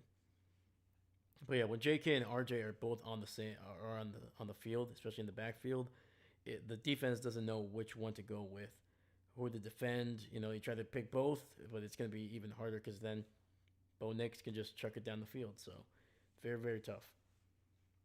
Marvin Mims, 1 for 16. He also has a touchdown on the ground. Nice little end around there. Bo Nix, 2 for 9, and has also run in a touchdown himself. Cortland Sutton, 5 for 81, caught that touchdown just before the half. And Marvin Mims, along with his 16-yard touchdown on the ground, he also has 3 catches for 44 yards. Troy Franklin, 3 for 40. Adam Troutman, 2 for 32. And Evan Ingram, 2 for 11. So, pretty darn good night for the Broncos offense. Their defense is looking pretty solid. I think they have 1 sack, and that was Jonathan Cooper and Nick Bonito sharing that sack. So, there you go. So, yeah, I mean, there's not much that the Broncos need to change in the second half. They look good. They have 88 yards on the ground, over 210 through the air. They have 300 yards of total offense, and they are averaging 7.3 yards per play. They're 6 of 8 on third down, so they're pretty darn efficient, and they have 16 first downs compared to the Bengals' 6. I think the only thing they could probably clean up is that they have 4 penalties for 40 yards. But yeah, haven't allowed a sack, only punted 1 time in that first half, and once again, just the 1 interception in the end zone. So yeah, it's been a pretty good one for the Broncos. They have been efficient, they've been strong, and if they can continue to play like this, it's going to be a blowout in the second half. For the Bengals, let's look at their numbers. Jake Browning, 8 of 15. He's been chucking the ball down the field, though. Like, it's not just stuff that's being dumped underneath. Like, he's been getting it down the field. And I think there's been 2 drops that if they were caught down the field, I think it changes the complexion of a little bit of this game. I'm not saying they would have gotten touchdowns, but those are drives where they could have gotten at least 3. We got Chase Brown, 8 carries for 30 yards, averaging just under 4 yards per carry. T. Higgins, 2 for 25, and Jamar Chase, 3 for 15. So, yeah, not a whole lot to run home about here for the Bengals. It's been a rough one. No sacks. Demetrius Knight does have the 1 interception. Yeah. For the Bengals, to be honest with you, man, I say you just continue to keep trying to throw it down the field. Obviously, pick your spots. Try to get the running game going. Hopefully, that can kind of give you some more holes in the secondary. Maybe try to get something down the seam with your tight ends. But for the most part, man, it's gonna be tough, man. It's gonna be tough in this game. It's gonna be tough for the rest of the season, man. They just don't have the quarterback, and I think even with Joe Burrow, this team isn't as stacked as they probably should be, especially defensively. I think they really can't. They're not doing an amazing job against the run. Their secondary is okay, but still gives up way too many plays, as you can see right now. And then offensively, I think outside of Jamar Chase and T. Higgins, they don't have any true established weapons that help a quarterback. And the offensive line that has been a problem for Cincinnati basically the entire time they've had Joe Burrow at quarterback. And that's been one of the bigger issues. That's a big reason why Joe Burrow has been getting injured as often as he has in his time with Cincinnati. Like his rookie year, he got hit, I think getting sacked, I'm pretty sure. And then, what was it, like 2, 3 years later, he got hit as he was throwing, messed up his arm. Like all these injuries eventually just they stack up, man. It's the Andrew Luck stuff. Like, yeah, Joe Burrow is a tough guy. Yes, he's incredibly talented. He can elevate everybody on that offense. But if he's just taking hit after hit after hit, or anybody, freaking Jake Browning, eventually it's just gonna wear you out, and you're gonna be put into situations like this where your season might be already over before it really even starts because you have lost your quarterback or a great weapon on the offense. So yeah, man.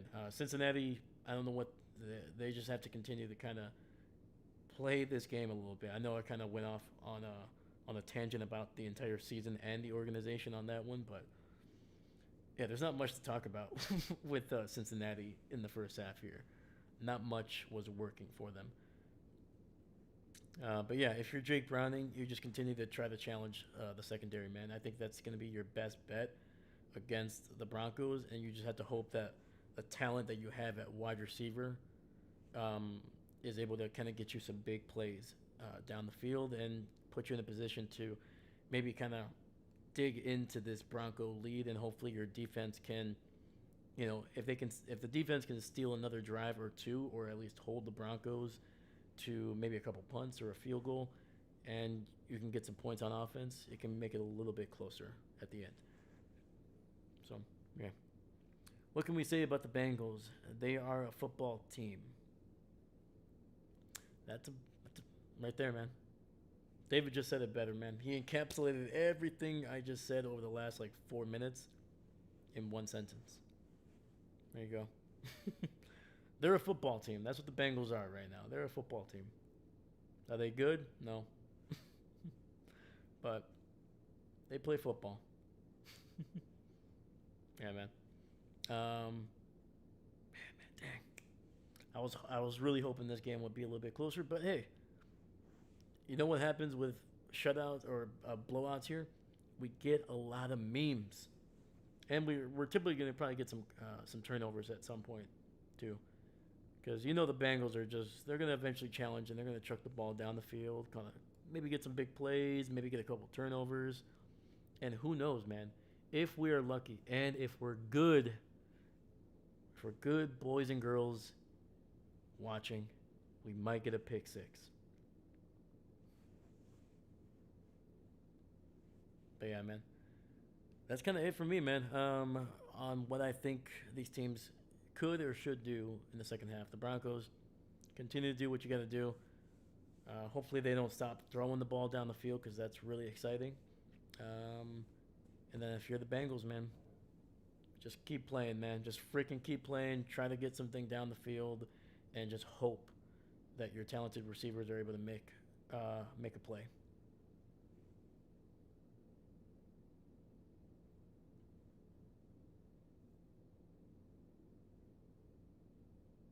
Mmm.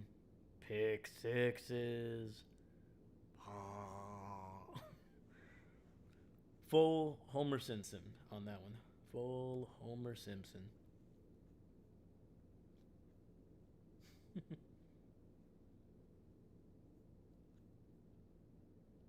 Yeah, let me look up. Let's see if we have any kind of injury update on Tyreek Hill.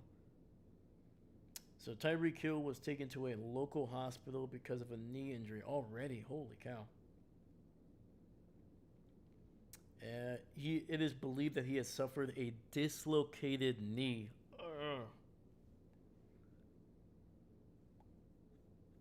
and that is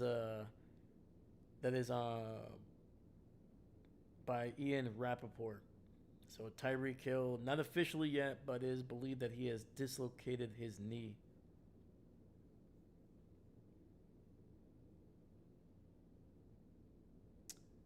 Well, that sucks.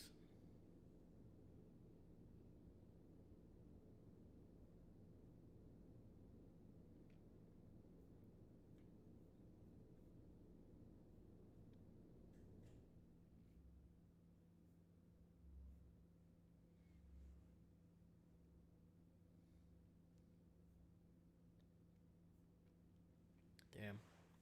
All right, we're coming back. The third quarter is here.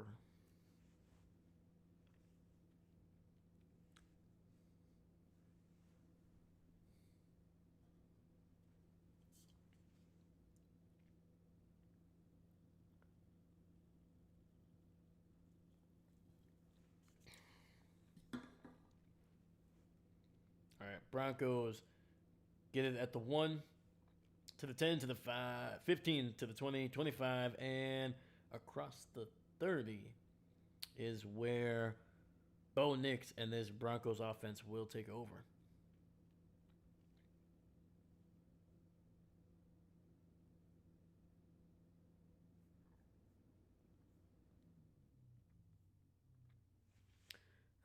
According to the ESPN site, the Jets and the Dolphins game, they have 12 and 6 penalties.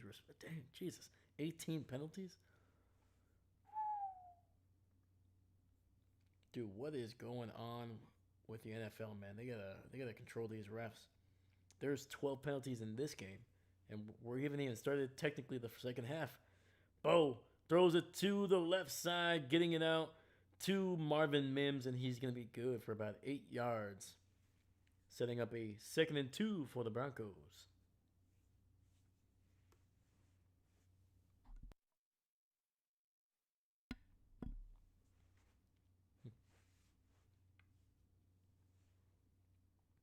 Dude, that's way too many penalties. And it just slows down the game too, man. That adds minutes to a game.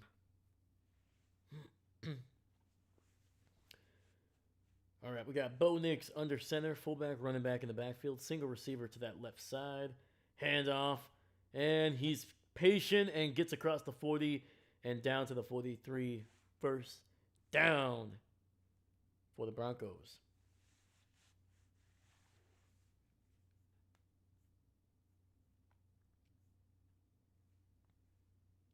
Yeah, J.K. Dobbins, man, he was very patient on that run, man. He was kind of almost like I don't want to say chopping his feet, but he was just kind of just like lingering, waiting, and then bam, just went.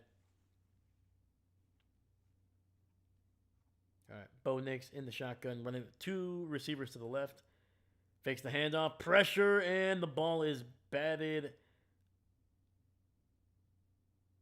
It'll be incomplete. Trying to get it to, I believe that was the backup tight end, Nate Atkins.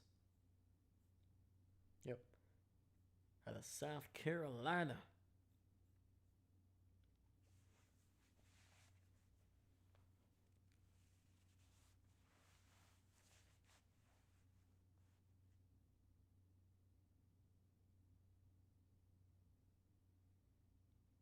All right, we got 2nd and 10 here.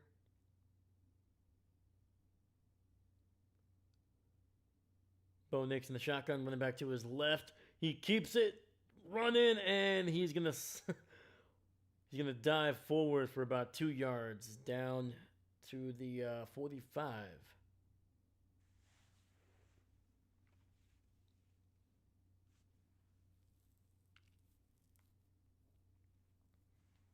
Yeah, I think Nix would have been better handing that one off to Harvey there.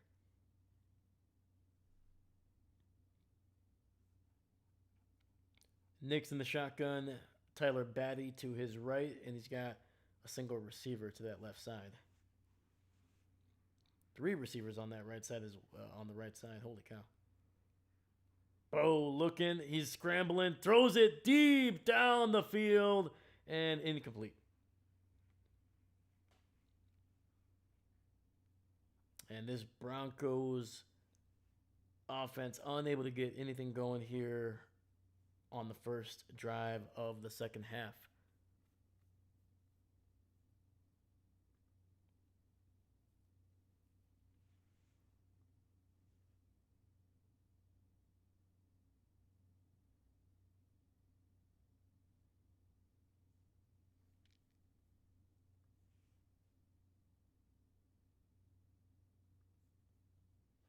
Punt is away. It's going to be caught at the 14, gets it to the 20, 25, 30, and run out of bounds at the 31.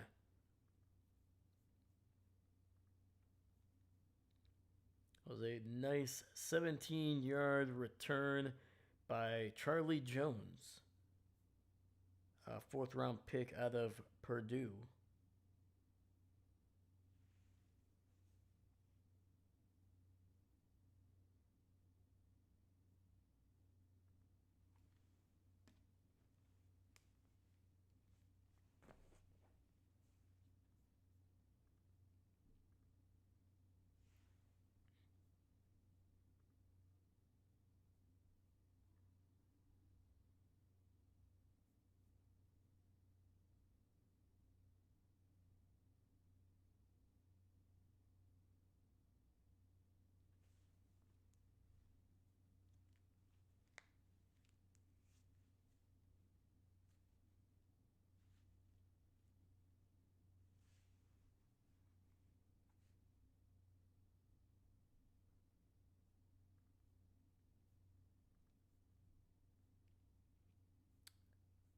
Sorry, I'm just trying to continue to look for some info for the Jets here, man. I know that game has come to a close. I think it's still 13 to 24.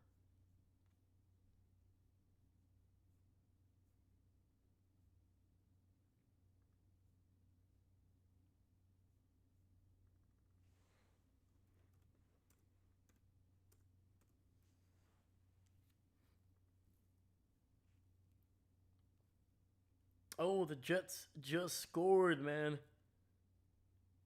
I think barring an extra point, it is going to be 20 to 27.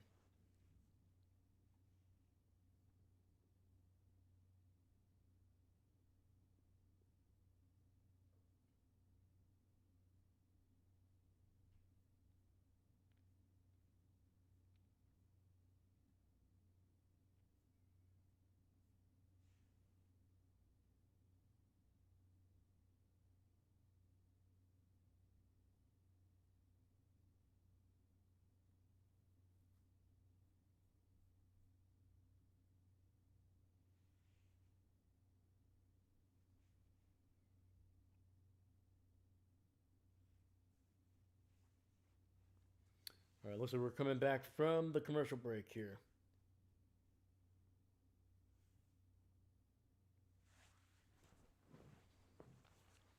And the broadcast is late to the play, and it's going to be a run up the middle gain of about 2, maybe 3 for Chase Brown.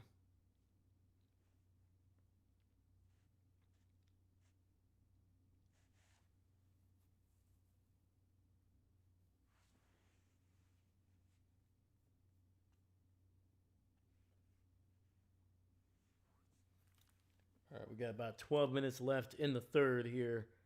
Second and 7. Browning in the shotgun. Tight end, fullback. Sorry, tight end, running back in the backfield. 2 receivers stacked up on the right side. Handoff up the middle. And this will pick up about 5 yards. It'll be about 3rd and 1, maybe 3rd and 2 for Cincinnati. All right, man. They're getting. So they got to do, man. They got to keep themselves in. They got to keep themselves ahead of the chains, man. They're not a team that right now that can, it can't be 2nd and 9, 3rd and 7.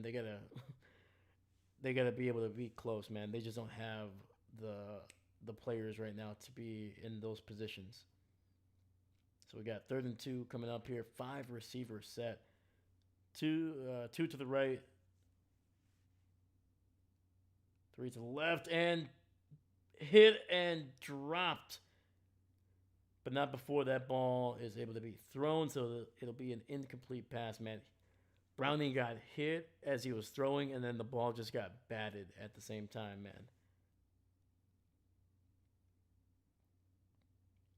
Yeah, Broncos sent a blitz. They overloaded the right side there.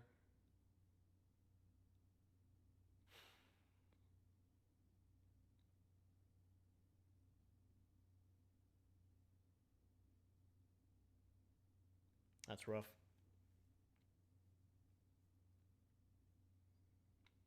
And the punt is away.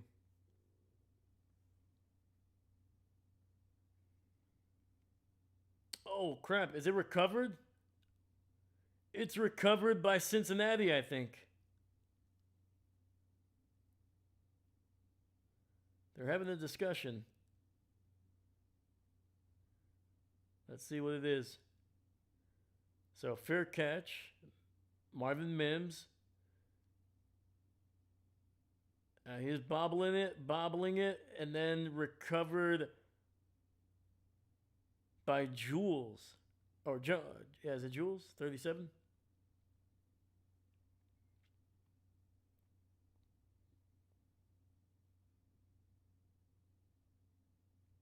And they're calling a penalty on the Bengals.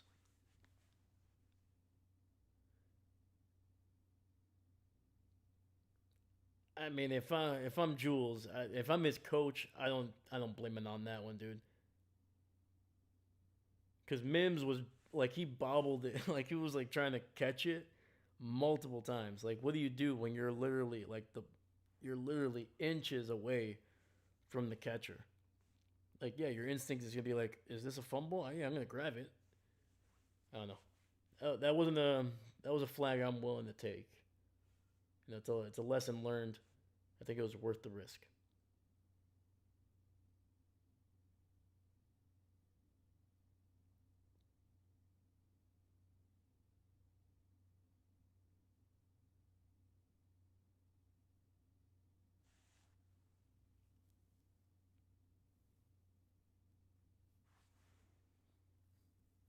Yeah, I don't think I've ever seen something like that where it's fair. It's called the returner calls for a fair catch, and he's continuously bobbling the pass or bobbling the ball. So he's not catching it cleanly, I should say. And then the defender is so close that eventually like Mims was like trying to catch that one, and when he was like moving his body to try to make sure he could corral it, he basically was butting up against the opposing player, and the ball is touching Jules. Like like Jules just instinctively was like, "This might be a fumble, so I'm just gonna try to grab it here."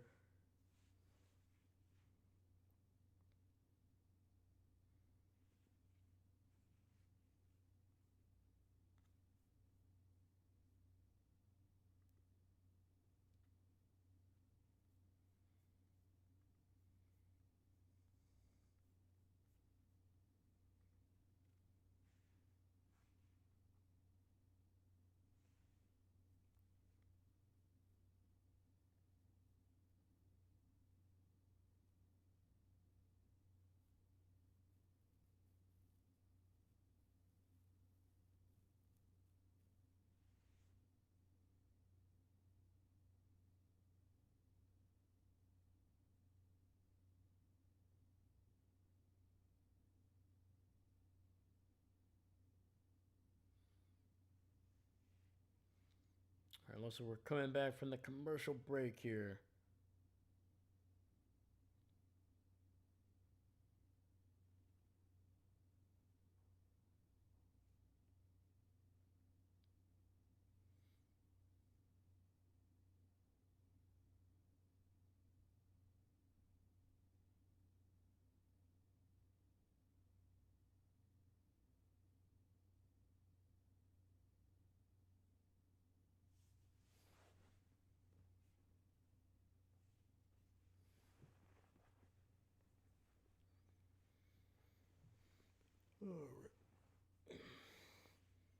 All right, looks like there's 2 seconds left in that Jets and Miami game. It is 21 to 27. Jets do have the ball with 2 seconds left. Handoff. Up the middle, finds a crease, and we'll get it across the 20 down near the 24.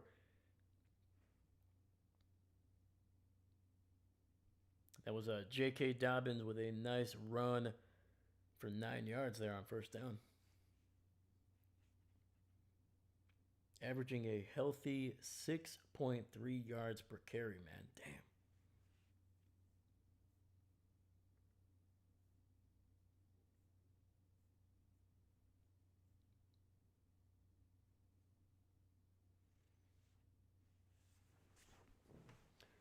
Bo under center, single receiver to the left, single back in the backfield. And a run up the middle, and that will pick up a first down. J.K. Dobbins near the 25.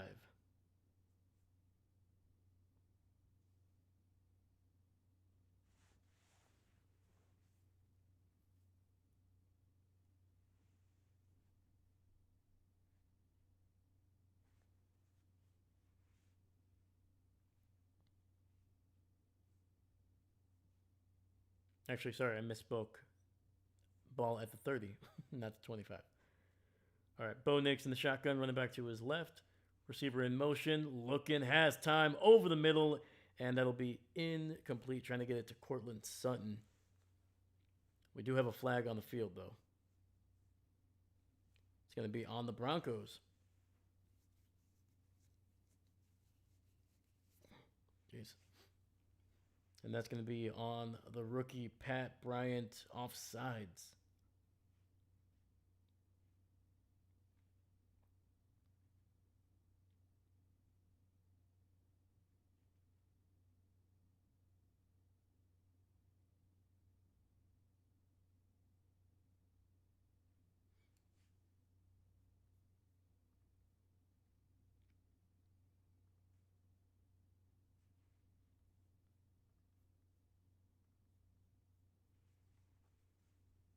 Second and 10. Bo Nix looking, throws it to the left side there, finds his running back, and that is actually, I believe, Marvin Mims. Sorry about that. Picks up a big chunk after the catch. It'll be a first down, and it just keeps going.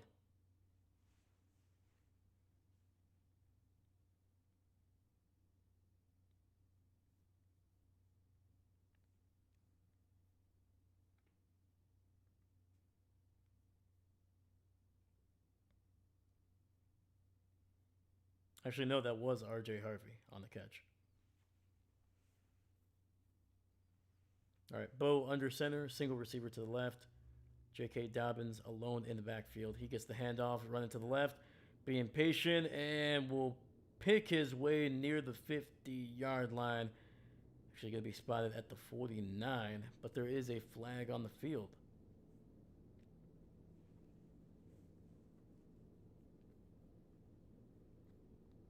Well, the good news is there is hardly any flags in this game, right? It's going to be on the Broncos.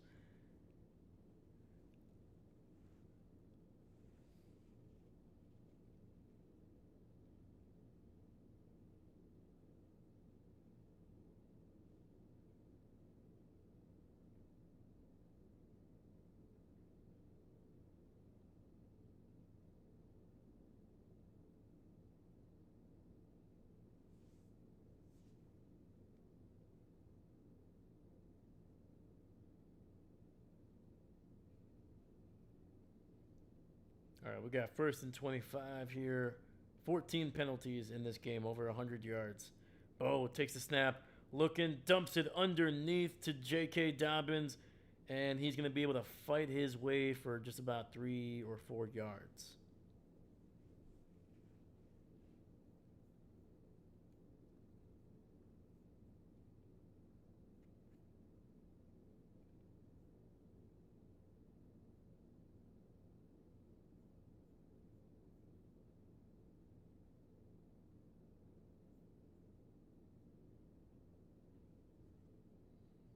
And we got 7:40 left here in the third. It'll be second and 21. 3 receivers on the left side. Bo Nix in the shotgun. Trying to get it underneath to Evan Ingram, and he'll get it down to the 40-yard line of Cincinnati. So picking up some decent yardage. But of course, we do have another flag. Late flag there. Ineligible man downfield, so that play will now count.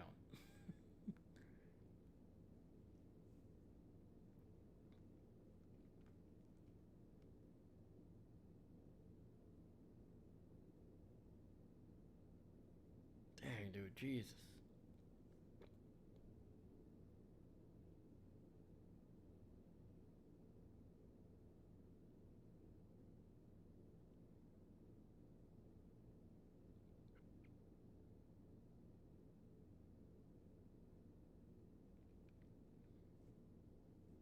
So 3rd and 14, 5 receiver set, 3 to the left, 2 to the right. Quick throw to the other side there. Marvin Mims breaks a tackle, but is only going to pick up about 4 yards after Geno Stone just rips him to the ground.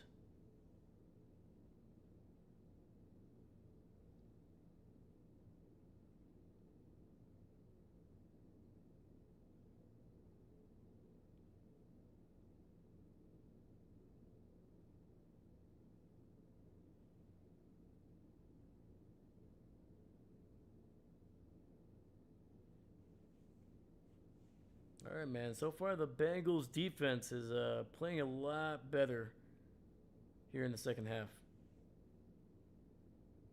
And the punt is going to go out the back of the end zone. Cincinnati's going to have decent field position.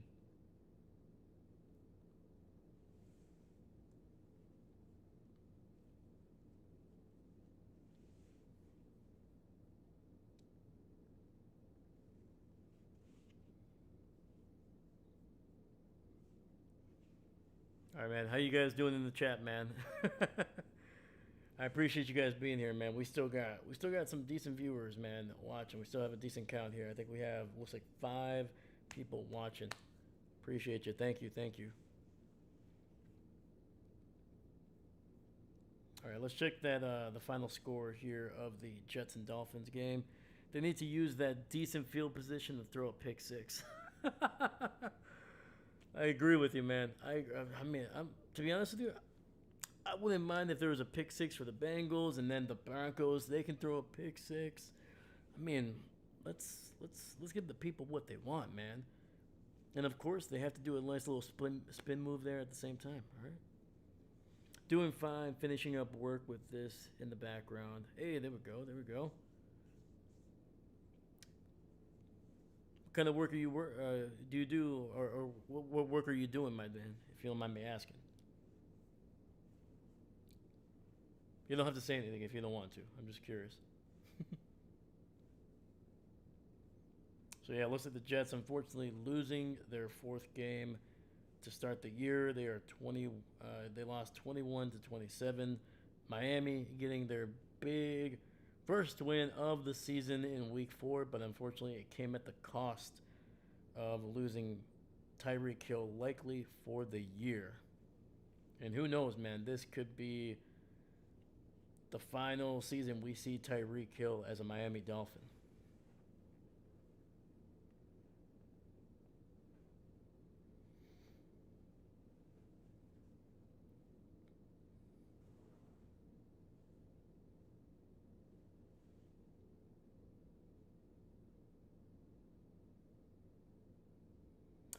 Chris Lasso, what's going on?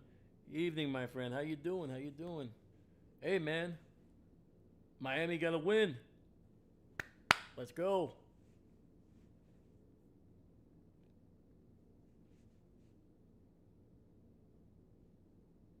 Let's freaking go. All right, we're coming back here from the break. 6:20 left in the 3rd. Browning with play action, looking, throwing it deep over the middle there to the 35. Breaks a tackle to the 40 and down to the 43.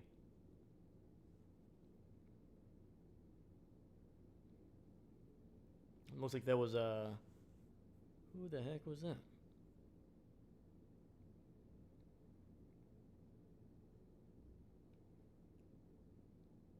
And that was Andre Yoshivash. Finally. There we go. All right, hey, we got first and 10, ball at the 42. Browning throws to the right side. Nice little slant route by Jamar Chase.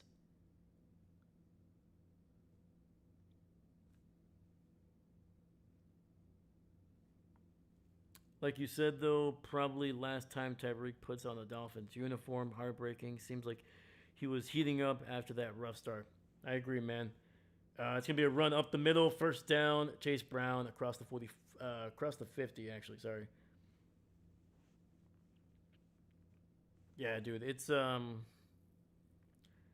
like once again, I think I've said it before, man. Nobody ever wants to see anybody hurt. Nobody ever wants to see somebody take a serious injury, and it's even worse when you have when it happens to a player that you just know if he's on the field, it's gonna be so much more entertaining.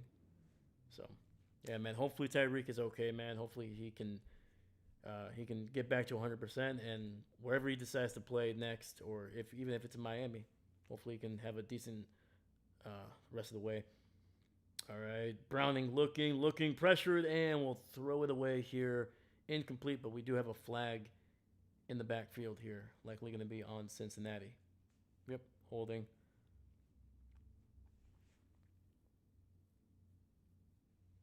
Yeah, thankfully, I have not seen any clips of the injury. I don't want to see any clips of the injury. Uh, Seems like the NFL has kind of. Usually, you can find that stuff right away. They're like, "Hey, check out this horrific injury." So, luckily, I think the NFL and like ESPN and all these other news outlets, I think they're starting to learn that nobody really wants to see that kind of stuff. You know, it's already going to be out on the internet anyway. So, all right, Browning. Shotgun looking pressured, and down he goes back at the 38. Oh, man, dude. Nick Benito getting his first full sack of the game. He has 1.5. Yeah, he shared one in the first half with who was it? Cooper.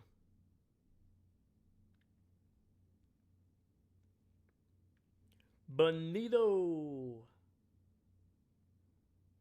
All right, we got second and 27 after the penalty and the sack here. So we got a forward receiver set. Browning, shotgun, throws it underneath to his receiver, breaks a tackle to the 40, to the 45, and will get it down near the 49. Picks up 10 yards, and that'll set up a 3rd and 17 for Cincinnati.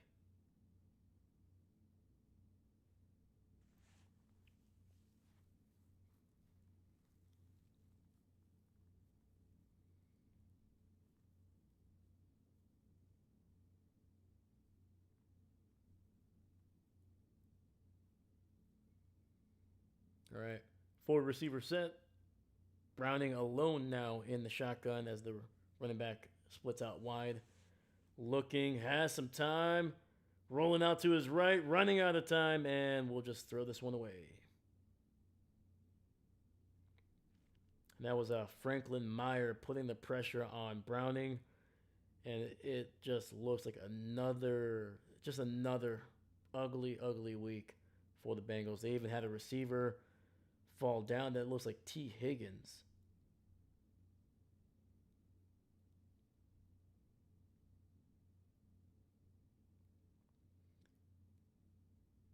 All right, so luckily no injury to T. Higgins. He was kind of on the ground for a couple seconds. I think it was just probably more frustration that he slipped on the play than anything else.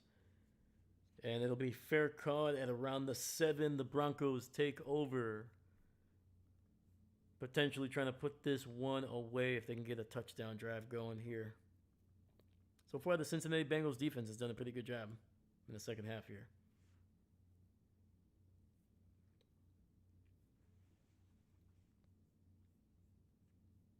And Chris, if you're still here, man, let me know how did Tua look, man.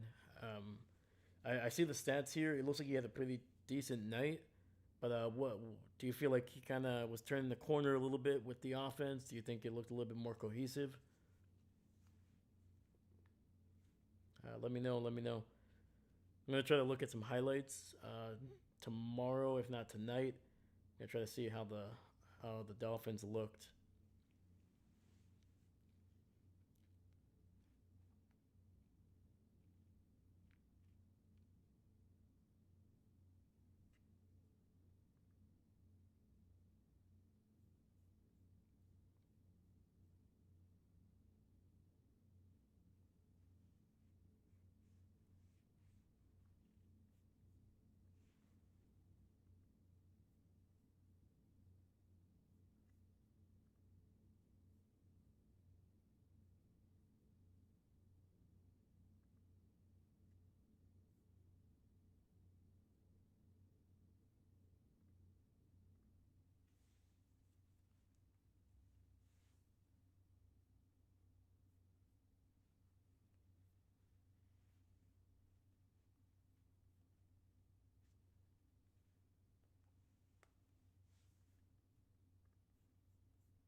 All right, actually, while we have a little bit of time, let's actually look at that other Monday night game. So Justin Fields, 20 of 27, 226, one touchdown.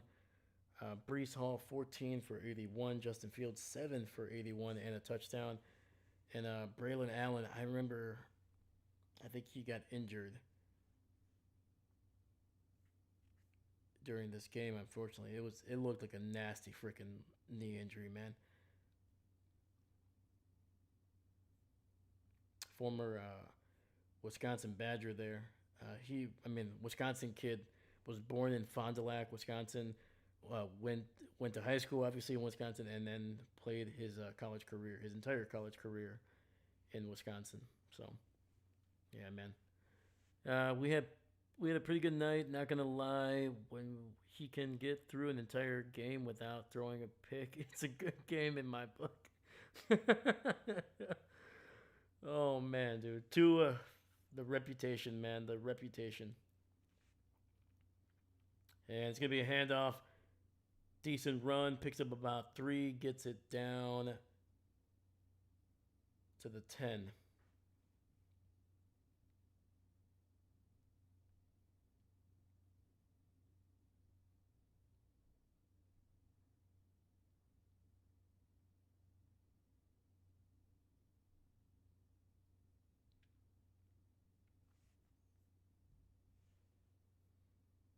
Yeah, dude. The last couple of years of Tua, man, it's been rough to see, man, because early in his career, man, he was really starting to get a reputation as one of the more accurate quarterbacks, and then just the interceptions have just continued. Nice little play action, gets it out to the tight end, and that's a first down for Atkins. Looks like he's a little slow to get up. Kind of went end over end, landed on his back a little awkwardly. But hey, man, picked up a first down. Let's go.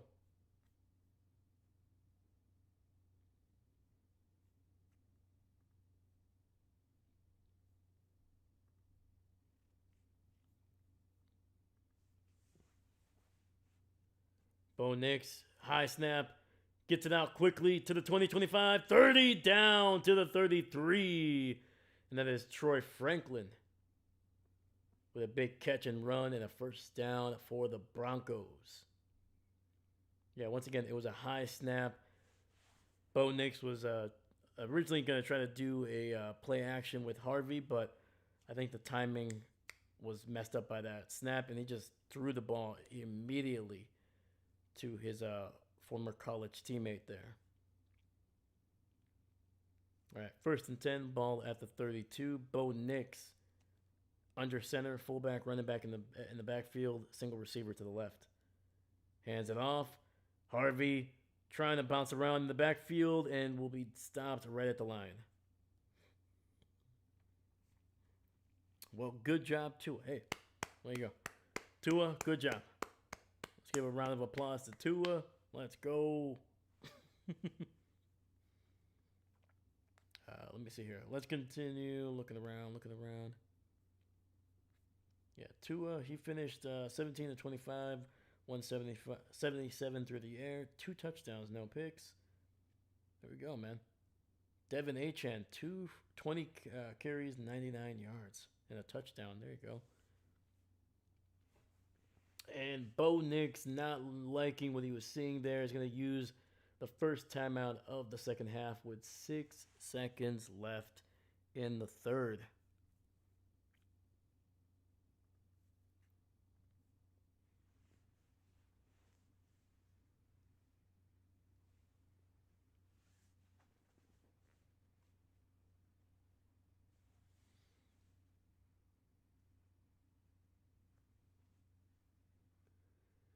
Yeah, for the Broncos, they got the Eagles, the Jets, the Giants, the Cowboys, and then the Texans over the next 5 games. Man, that Eagles game is going to be could be a rough one for the Broncos, man. But if this offense can put up some points, man,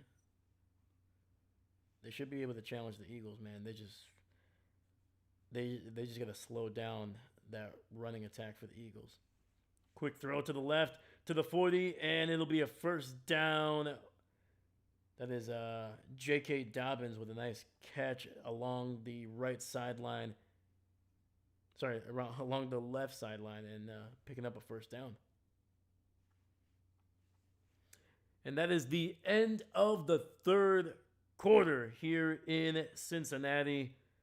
Broncos on top by 18. No scoring in the third, man. Come on. Come on. We couldn't even get a pick six.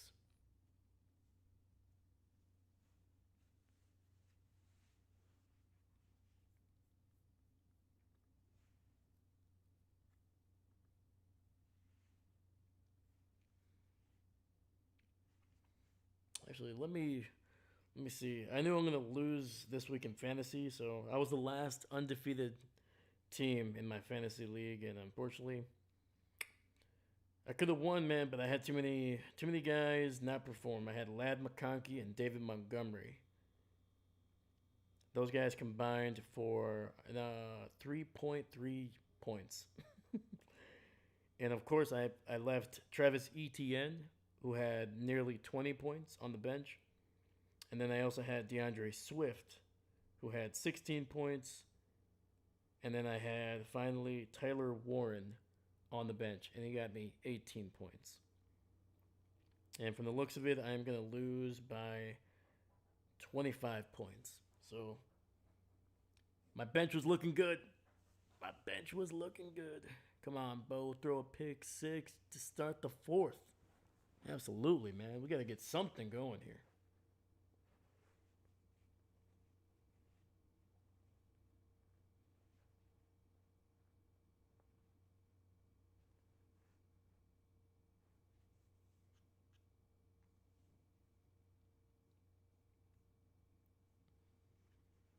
And like I said, man, I was hoping either of these teams would just keep throwing the ball down the field, man, so we can get some turnovers, we can get some exciting games. But the Broncos seem kind of content to just kind of, keep the ball underneath, hand it off.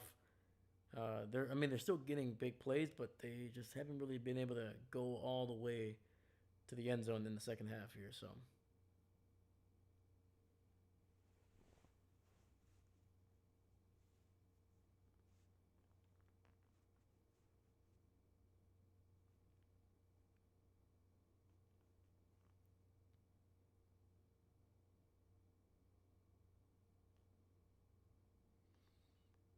all right, coming back for the fourth. Two receivers to the right, Bo in the shotgun with a running back to his left. Hands it off. That is J.K. Dobbins running hard, man. Holy cow. Fighting, getting across the 50, and he'll be about a yard shy of the first. Ah, penalty.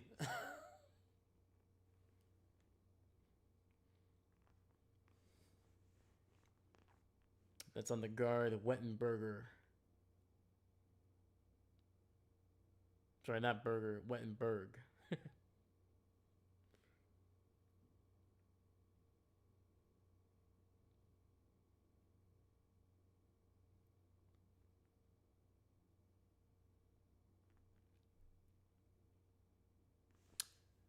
Dude, we got to be close to 20 penalties.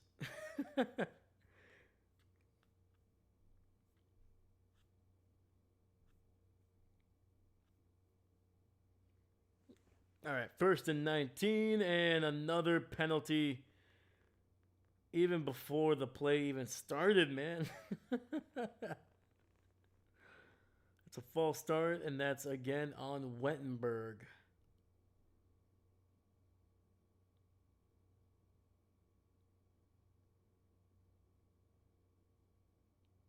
I believe that is Wettenberg's third penalty of the night.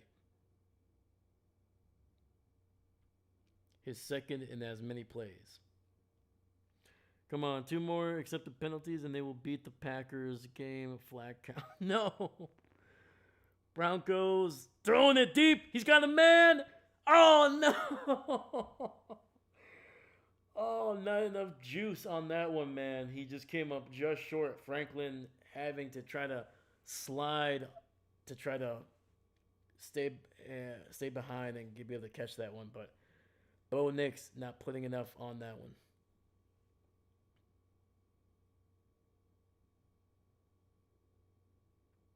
Oh, it went right through his hands.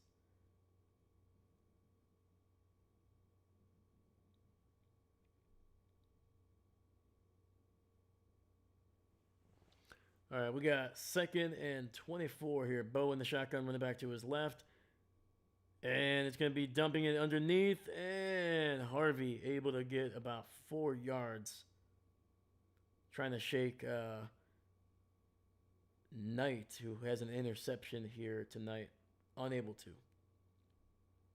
Demetrius Knight, man, he's having a pretty decent game. Couple one-on-one tackles, an interception, a batted pass, or a pass defended, I should say. All right, we got third and 20 here. Ball at the 33. 5 receiver set. Bo alone in the shotgun. Dumps it about 5 yards, and it'll get it near the 44. So, pickup of 11, but 9 yards shy of the first. Have Ladd on my team too, but benched him this week. Has been a bust this season. Absolutely, man. 100%. Ladd McConkey has let me down. And on top of that, I also had CeeDee Lamb. So I am dealing with injuries and ineffectiveness at wide receiver. So yeah, I think if I had CeeDee Lamb and if I would have been able to pick the right running backs this week, I think I would have come away with a win. I think CeeDee would have at least gotten me 12 to 15 points against the Packers, if not more. And like I said, one of the other running backs would have given me, if I would have taken out David Montgomery for any of the running backs I had, it would have been like 16 extra points. So, yep. Disappointing, man, but we're going to keep it rolling.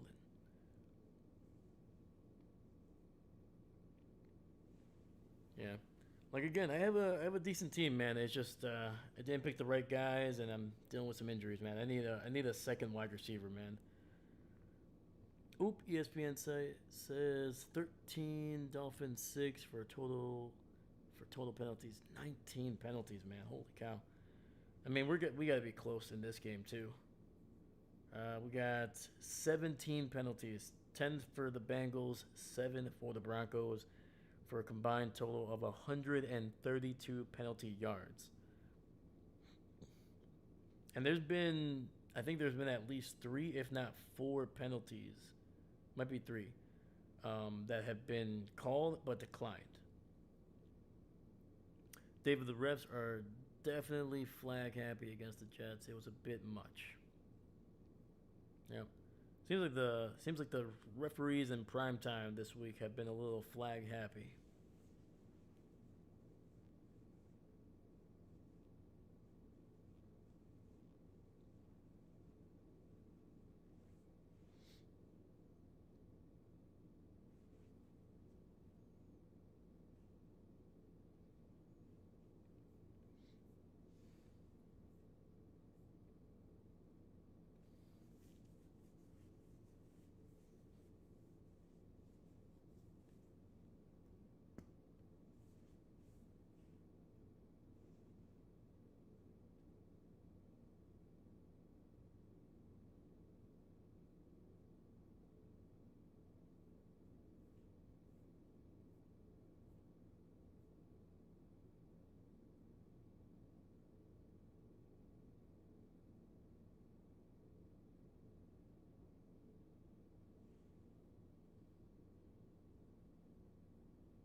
All right, we're coming back from the commercial break here. We got 12:47 left in the game.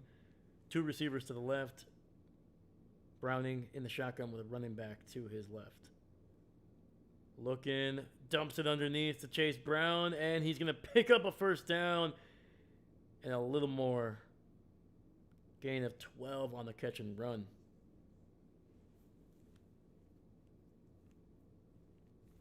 Oh, hold up. Hold up. Hey. There we go.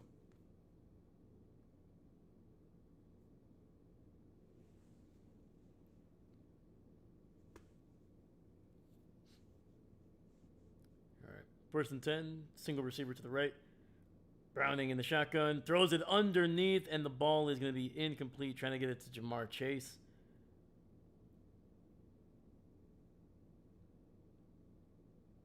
Chase had it, but as soon as he got hit, ball squirts right out.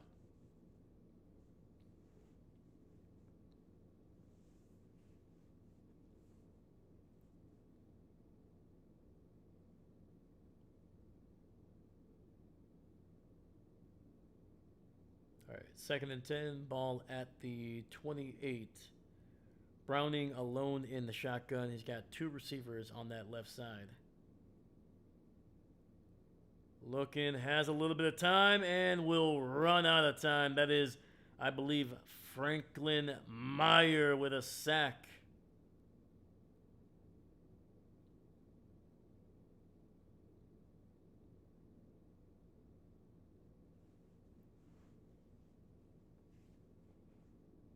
Yeah, that right guard, man, just bullied. Ooh, Browning literally just walked into that sack. He was stepping up in the pocket, and then just Franklin Meyer just reaches over and just grabs him like a big giant bear.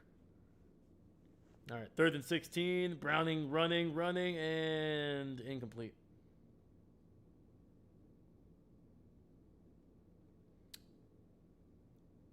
Man, nobody's open. The pressure is getting to him. And I mean the Broncos pressure is getting to him, not not the pressure of the moment. But yeah, Browning is just dang, dude.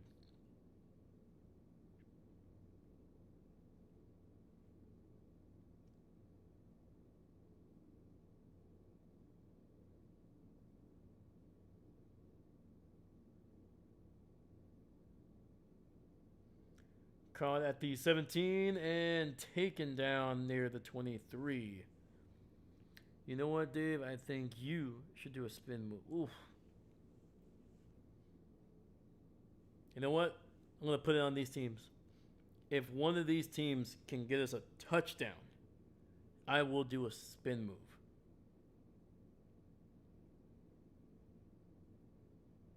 All right? Got to put the onus on the players here. If they want something, they got to give us something first. All right? Is that a deal? If we can get a touchdown here in the fourth quarter, I will do a spin move.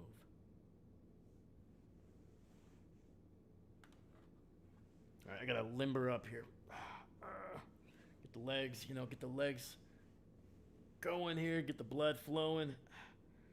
All right, I got a little crick in the knee here, kind of sound like snap, crackle, pop, but it's okay. I'll deal with it later.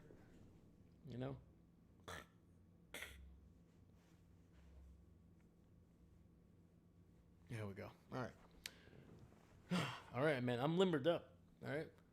Now it's up to Bo Nix and Jake Browning to get us a touchdown here. So we haven't had a touchdown since the second quarter, man.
right, man. We're coming back from the commercial break. We got 11:09 left in the game.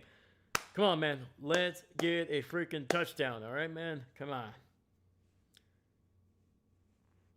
All right, so the Broncos are likely going to be moving to 2-2. That ties them with the Chiefs. Raiders are 1-3. Chargers are 3-1. The Chargers are still the only team that is undefeated in the division. It's going to be a toss to the right, ball at the 24. And RJ Harvey there getting across the 30, down to the 35, and a first down. Actually, that is J.K. Dobbins. Never mind. Forgot Harvey is 12.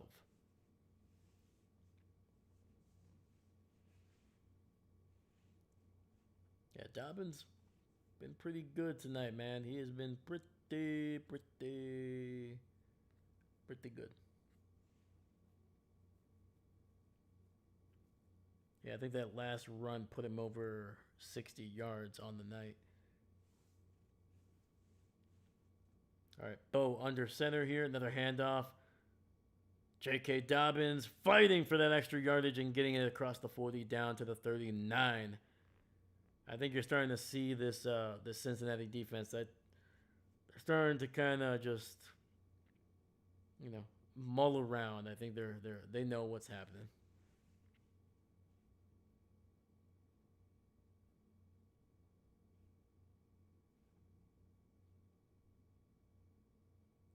All right, we got 2nd and 4. Knicks under center. Dobbins alone in the backfield. Troy Franklin on that left side. Another handoff. And Dobbins nearly breaking loose. Will pick up about 2 yards on the run.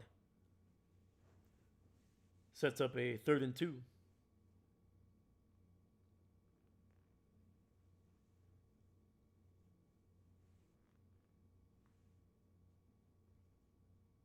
And actually, they're giving J.K.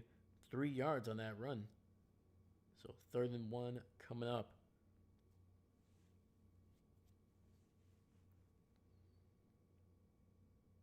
All right, ball at the 44.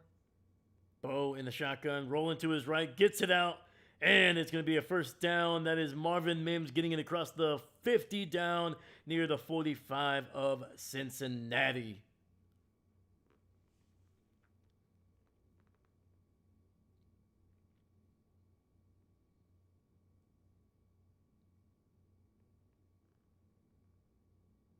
Dude, Jake Browning looks absolutely dejected on the sidelines, man. Just the way that they had the camera angle, like nobody's sitting with him. He's just staring into the middle distance.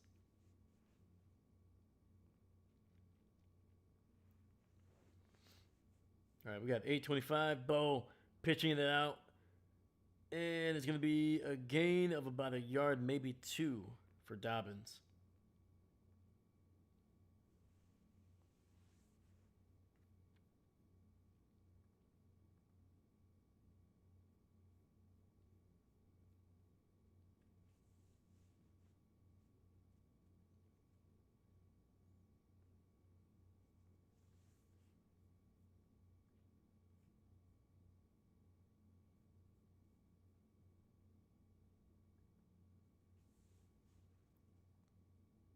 All right, single receiver to the right, fullback, running back. Bo Nix hands it off up the middle, cutting it to the left, fighting for extra yardage, and it's a first down run for J.K. Dobbins.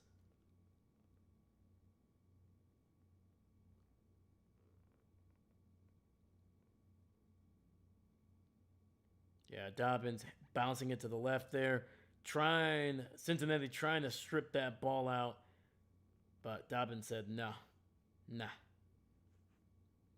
15 carries, 85 yards, averaging 5.7 yards tonight, man. Dobbins has been pretty damn impressive.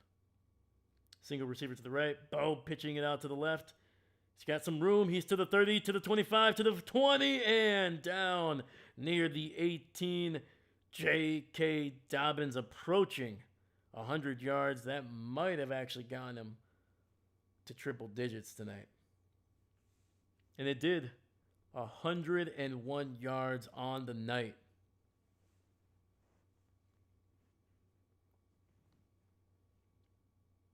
That's the first 100-yard rusher in, I think, in 2 seasons for the Denver Broncos.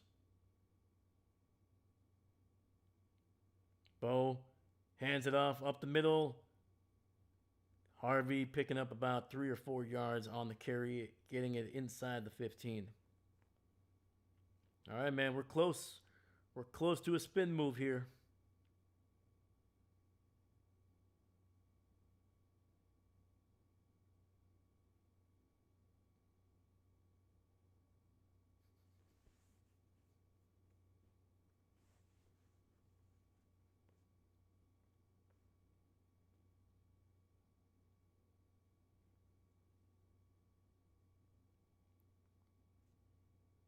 All right, Bo Nix under center. Single receiver split out way wide to the left.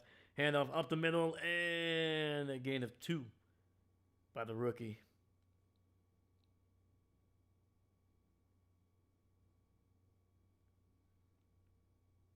And that'll set up a 3rd and medium for the Broncos here.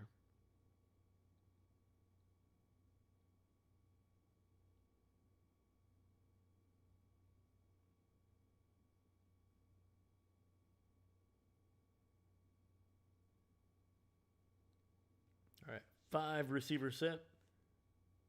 Harvey now motioning into the backfield to the left of Bo Nix. Hands it to the 5. Touchdown, Denver! R.J. Harvey, man. Motioned back into the backfield. As soon as he snapped it, went straight to that front pylon, and Bo put it on him. There we go. That might be the young man's. Is that his first touchdown? That is. First career touchdown for R.J. Harvey, man. Congrats to that young man. Hell yeah. Woo! Just literally just strolled into the end zone. That's about as easy of a touchdown as you're ever going to get. Extra point is up, and it is good.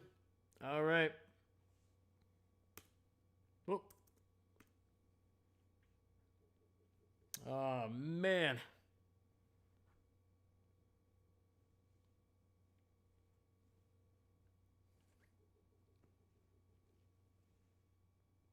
Oh boy. All right. You know what? Maybe the chat forgot. Maybe I don't need to do a spin move. I think everybody forgot about that.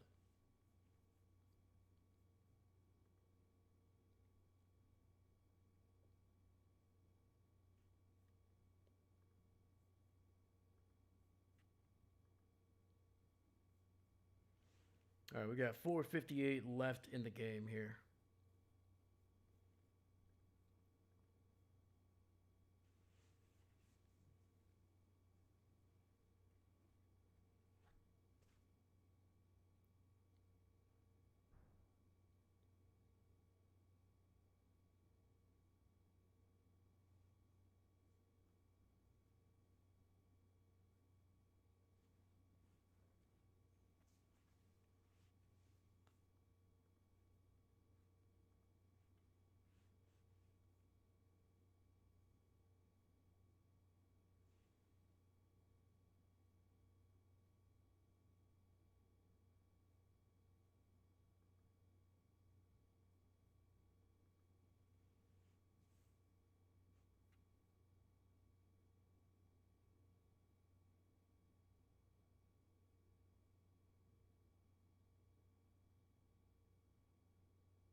Mm-mm, mm-mm.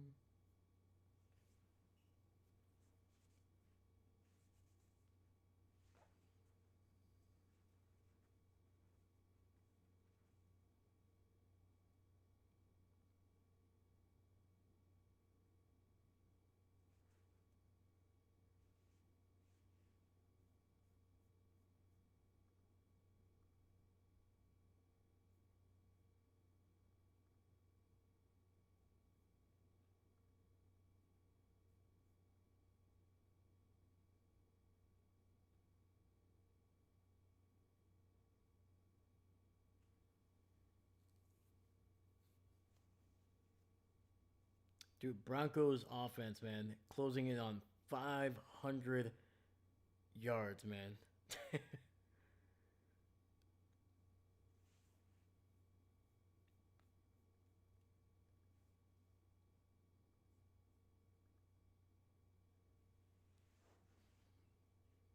All right, man, we're 5 minutes away from this game just being over. The Bengals started the scoring here. It was a 3-0 at one point, and since then, the Broncos have just controlled the game, the scoreboard, and just about everything, man. It has been 28 unanswered points. All right, ball at the 35. And there's a Jesus. I mean, at this point, I think it's the referees versus the Broncos. That's probably the more competitive game at this point. Wow.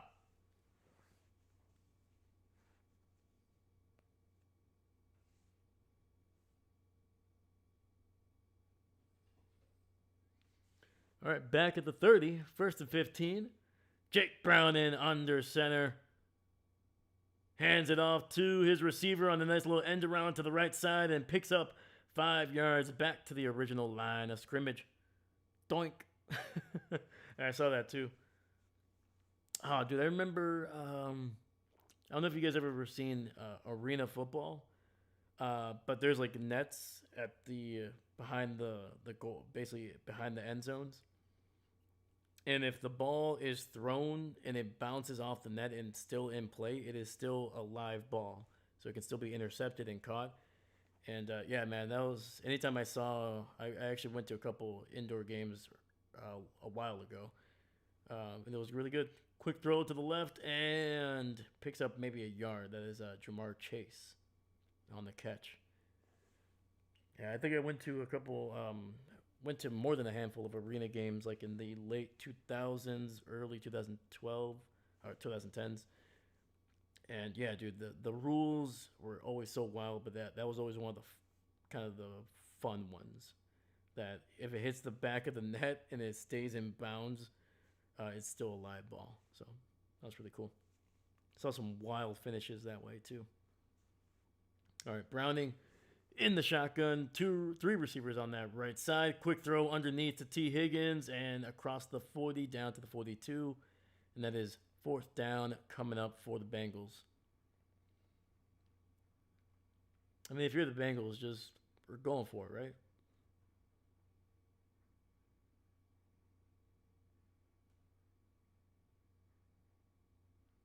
No? All right.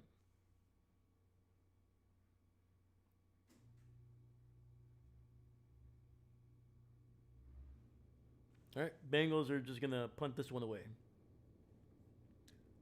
Hopefully, the last time we see them have the ball, and it'll be out somewhere around the 20. We got 2:52 left in this game. And at this point, we're just waiting for the Broncos to be able to just run out the clock here and improve to 2-2. And for the Bengals, after a 2-0 start, so far they are 0-2 without Joe Cool.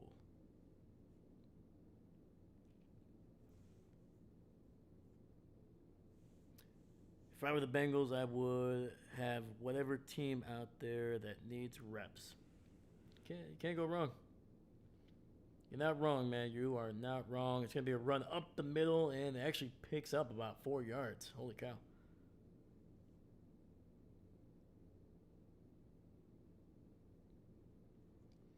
All right. So, I'm a man of my word. I said we needed a touchdown for me to do a spin move, and that's what I'm going to do. So, all right. Oh.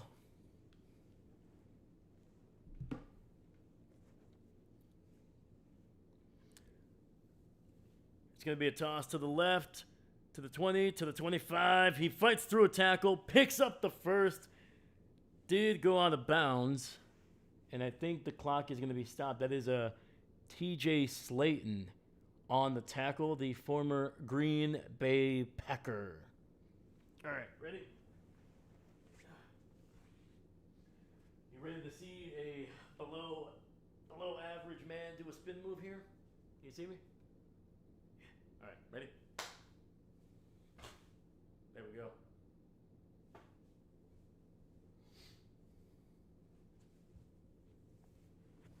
Oh, might have been the best. Might have been the best play in the second half here. That spin move. It's gonna be a toss to the right side, and he picks up 9 yards, going out of bounds again. Broncos, stay in bounds. Let the clock run. It's 2:05. Clock is stopped. Oh man, not gonna lie, man. I almost got dizzy on that spin.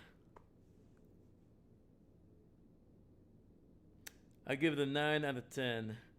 Spun us out. Oh man, dude. There we go. There we go. I was thinking about doing 2, but I literally was like, ooh, ooh, ooh. I think it was the lights.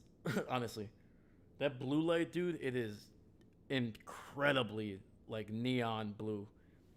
And just looking at it, I was like, oh, jeez. Yeah, I was literally blinded by the light. All right, handoff up the middle here, getting a first down, and gets us to the 2-minute warning here in Denver. I think earlier I might have said we were in Cincinnati. Sorry, that is not true. We are in Denver. Oh sure, they stay in bounds at the 2-minute warning. Right? What the heck? Yeah, I think I think Sean Payne was like, he's like, you're not gonna stay in bounds. Fine, you know what? We're just gonna run it up the middle then.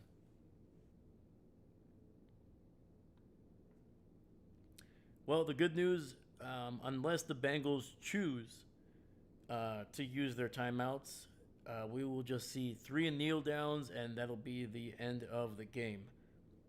I wish the Bengals would have given us a little something here in the second half. I mean, even a single touchdown would have made it a little bit interesting. But you know what? We'll take it. We will take some football here, and we saw some good offense from the Broncos. I mean, nearly 500 yards. I think actually with those last couple runs, they went over 500 yards on offense. Yeah, dude. I bet Perna is gonna be pretty happy here. He might not even actually. You know what? I would be surprised if Perna was like, you know what? This is not a big win. It's against Jake Browning and the Bengals. They're without Joe Burrow. They're not really a good team. I could see Perna saying that.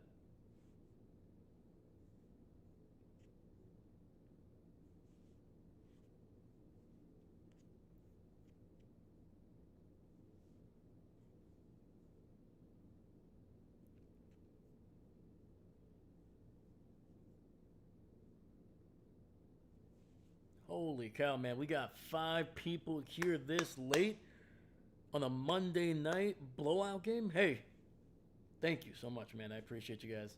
I've like seriously, you could be sleeping, you could be having a midnight or a late night snack, but instead you're watching a very unathletic man try to do a spin move and not fall down.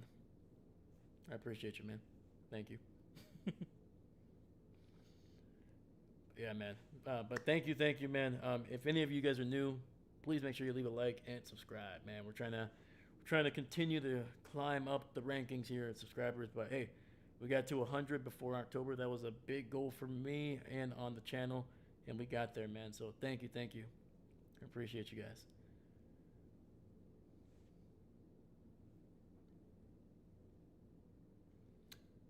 So the Bengals had more penalties than they had first downs. They had 11 penalties on the night and just 9 first downs. A good chunk of those first downs came on the first drive that got them a field goal. So, yeah, rough freaking night for the Bengals. congrats on 100. Hey, Chris, thank you, man. Appreciate you. Appreciate you. Yeah, dude, it was a long time coming, man. I wasn't 100% sure if we would get there initially, but man, once we started kind of getting going, I felt like week two was kind of midway through. I was like, you know what, man, we can do this. We're gonna do this, and heck yeah, man, you guys showed out, man. I appreciate you guys. I really do.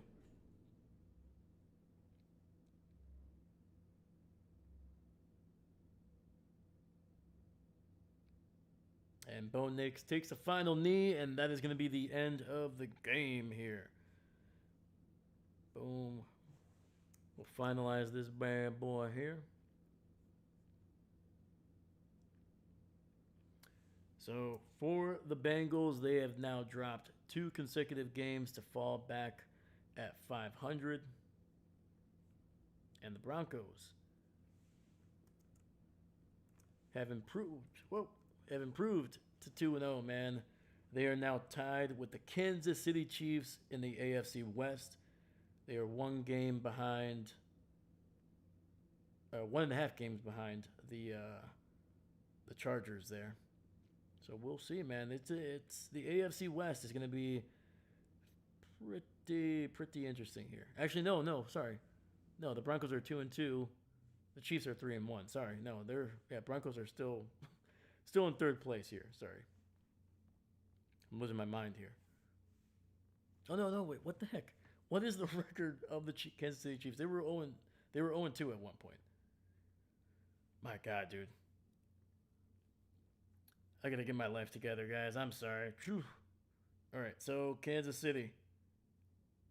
What's the record here? Yeah. Okay, there we go. All right, so yeah, they're 2-2. My goodness, wow.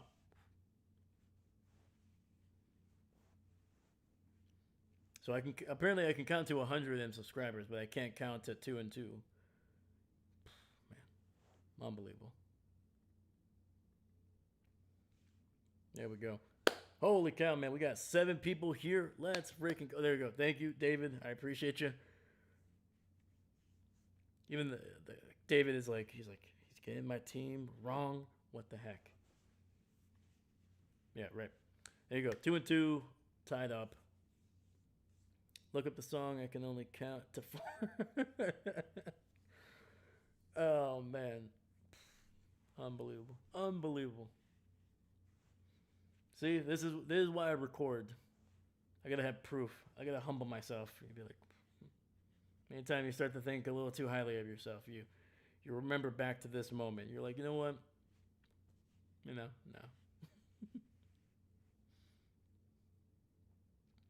Holy cow, man.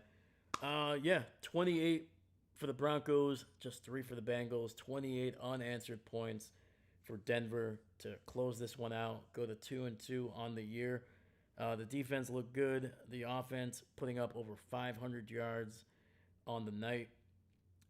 It's tough to gauge how good this Broncos team is so far. I'm just trying to see here.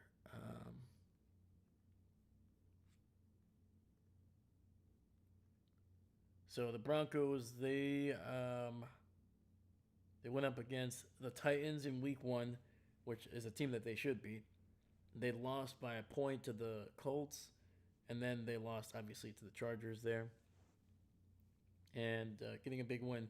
So next they go up against the Eagles. That's going to be a tough game. I think that is going to be a good test of where this team kind of ranks in terms of the playoff contenders. Like the Eagles are going to be making the playoffs. They're 4-0. They're looking like one of the best teams, if not the best team in football right now. They did have a rough week 1/2, but since then the Eagles have just gotten better and better. Seastrom, all right, y'all. Have a great night. Seastrom, catch you later, brother. Thank you for being here. Have a good night, man. But yeah, man, the Broncos, it's they've beaten teams that they should beat, Bengals and Titans, but then they've lost to teams that are clearly kind of in the realm of playoff contenders. And granted, they've lost by a combined 4 points to the Chargers and Colts. That's not much at all. So I think the Broncos are unquestionably a good team. It's just, are they a playoff contender good team, or are they potentially maybe getting closer to, you know what, man, this team has Super Bowl potential this season? We'll see. But yeah, Eagles, that's going to be October 5th at noon, so that should be a pretty good test for the Broncos. Then the schedule gets a little bit easier. Then they go up against the Jets, the Giants, Cowboys, and Texans. Uh, yeah, I think almost everybody except for the Cowboys. Actually, no, the Cowboys too. I think all of those teams have one win or less.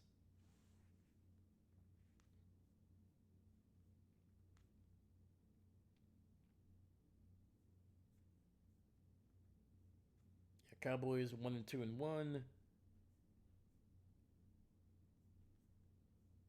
and then Jets are 0 and 4. Texans are 1 and 3.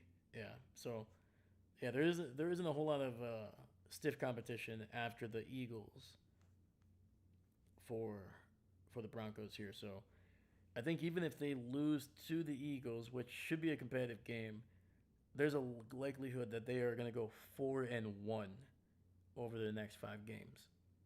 So they could easily be 6-3 after those 5 games. Man, that's not bad, man. That is not a bad place to be in November.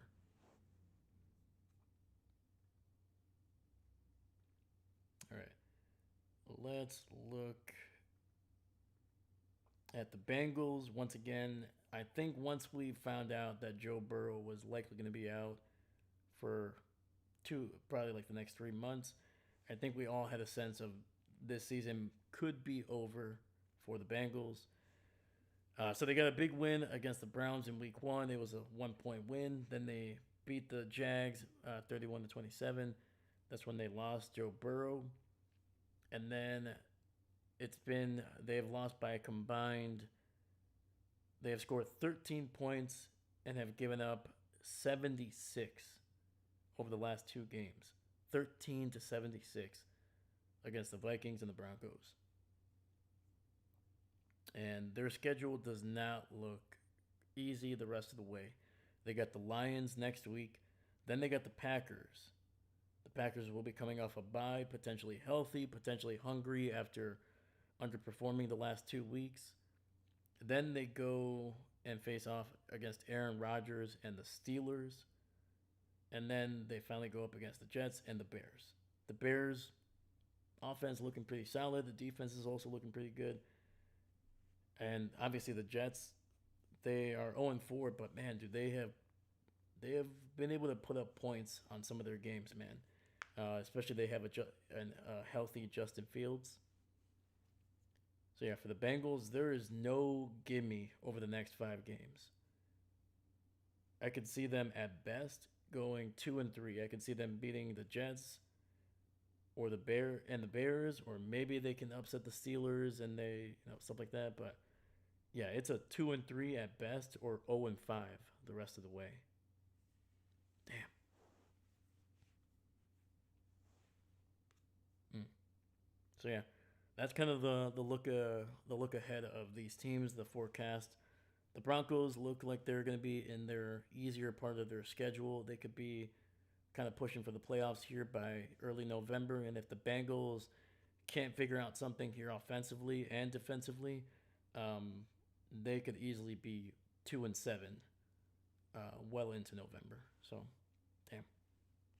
All right, all right.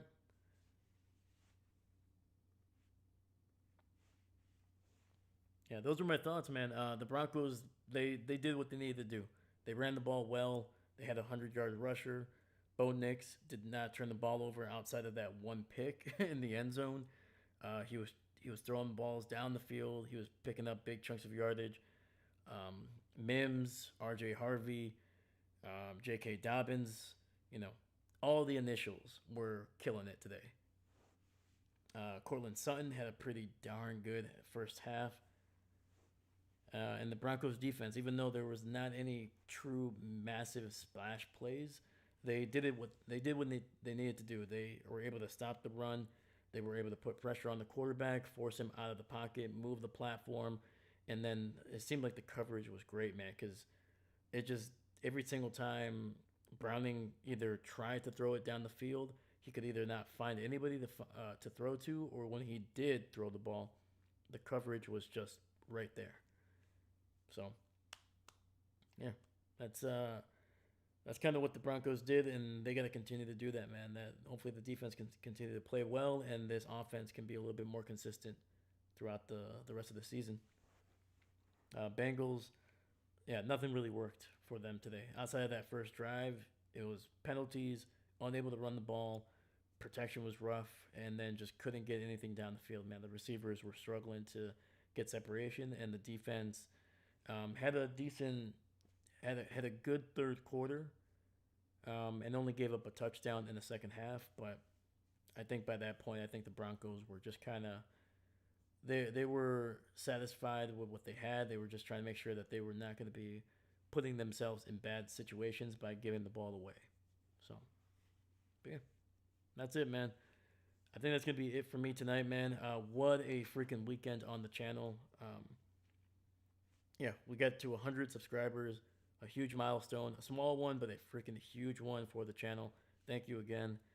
The viewership was phenomenal for the second consecutive week, man.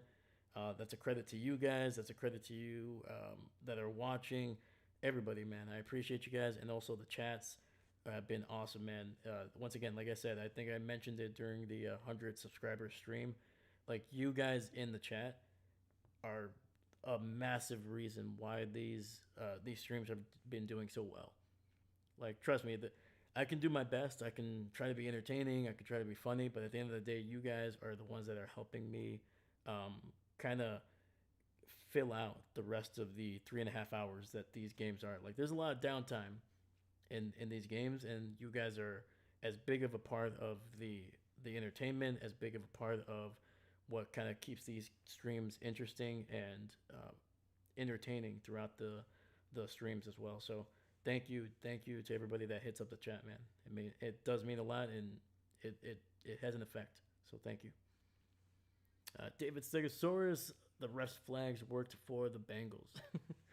Yeah, man. I think the Bengals were definitely outscored for by the referees. I think at one point in the third quarter, I think it was the Broncos that were competing against the referees at this point.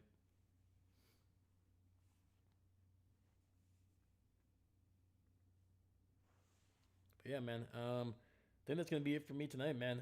We'll be back live on Thursday for another live stream, and we're just gonna keep it going, man.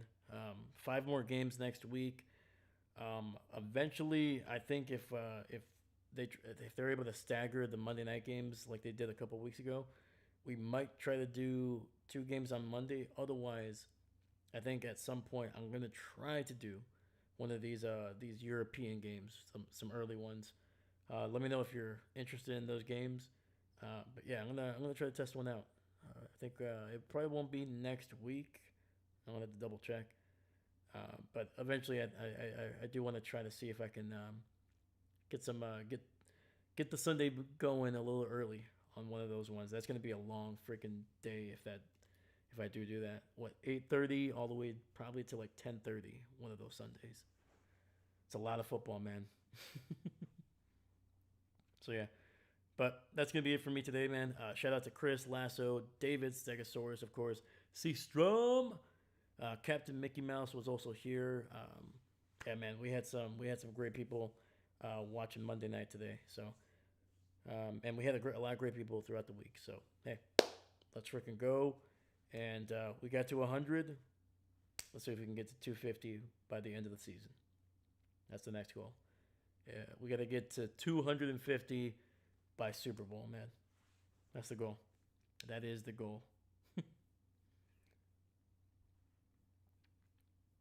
All right, man. Have a great Monday night, guys. Thank you. Have a great week. I will catch you guys on Thursday. And once again, my name is Dave, and I'm not a coach. Thank you.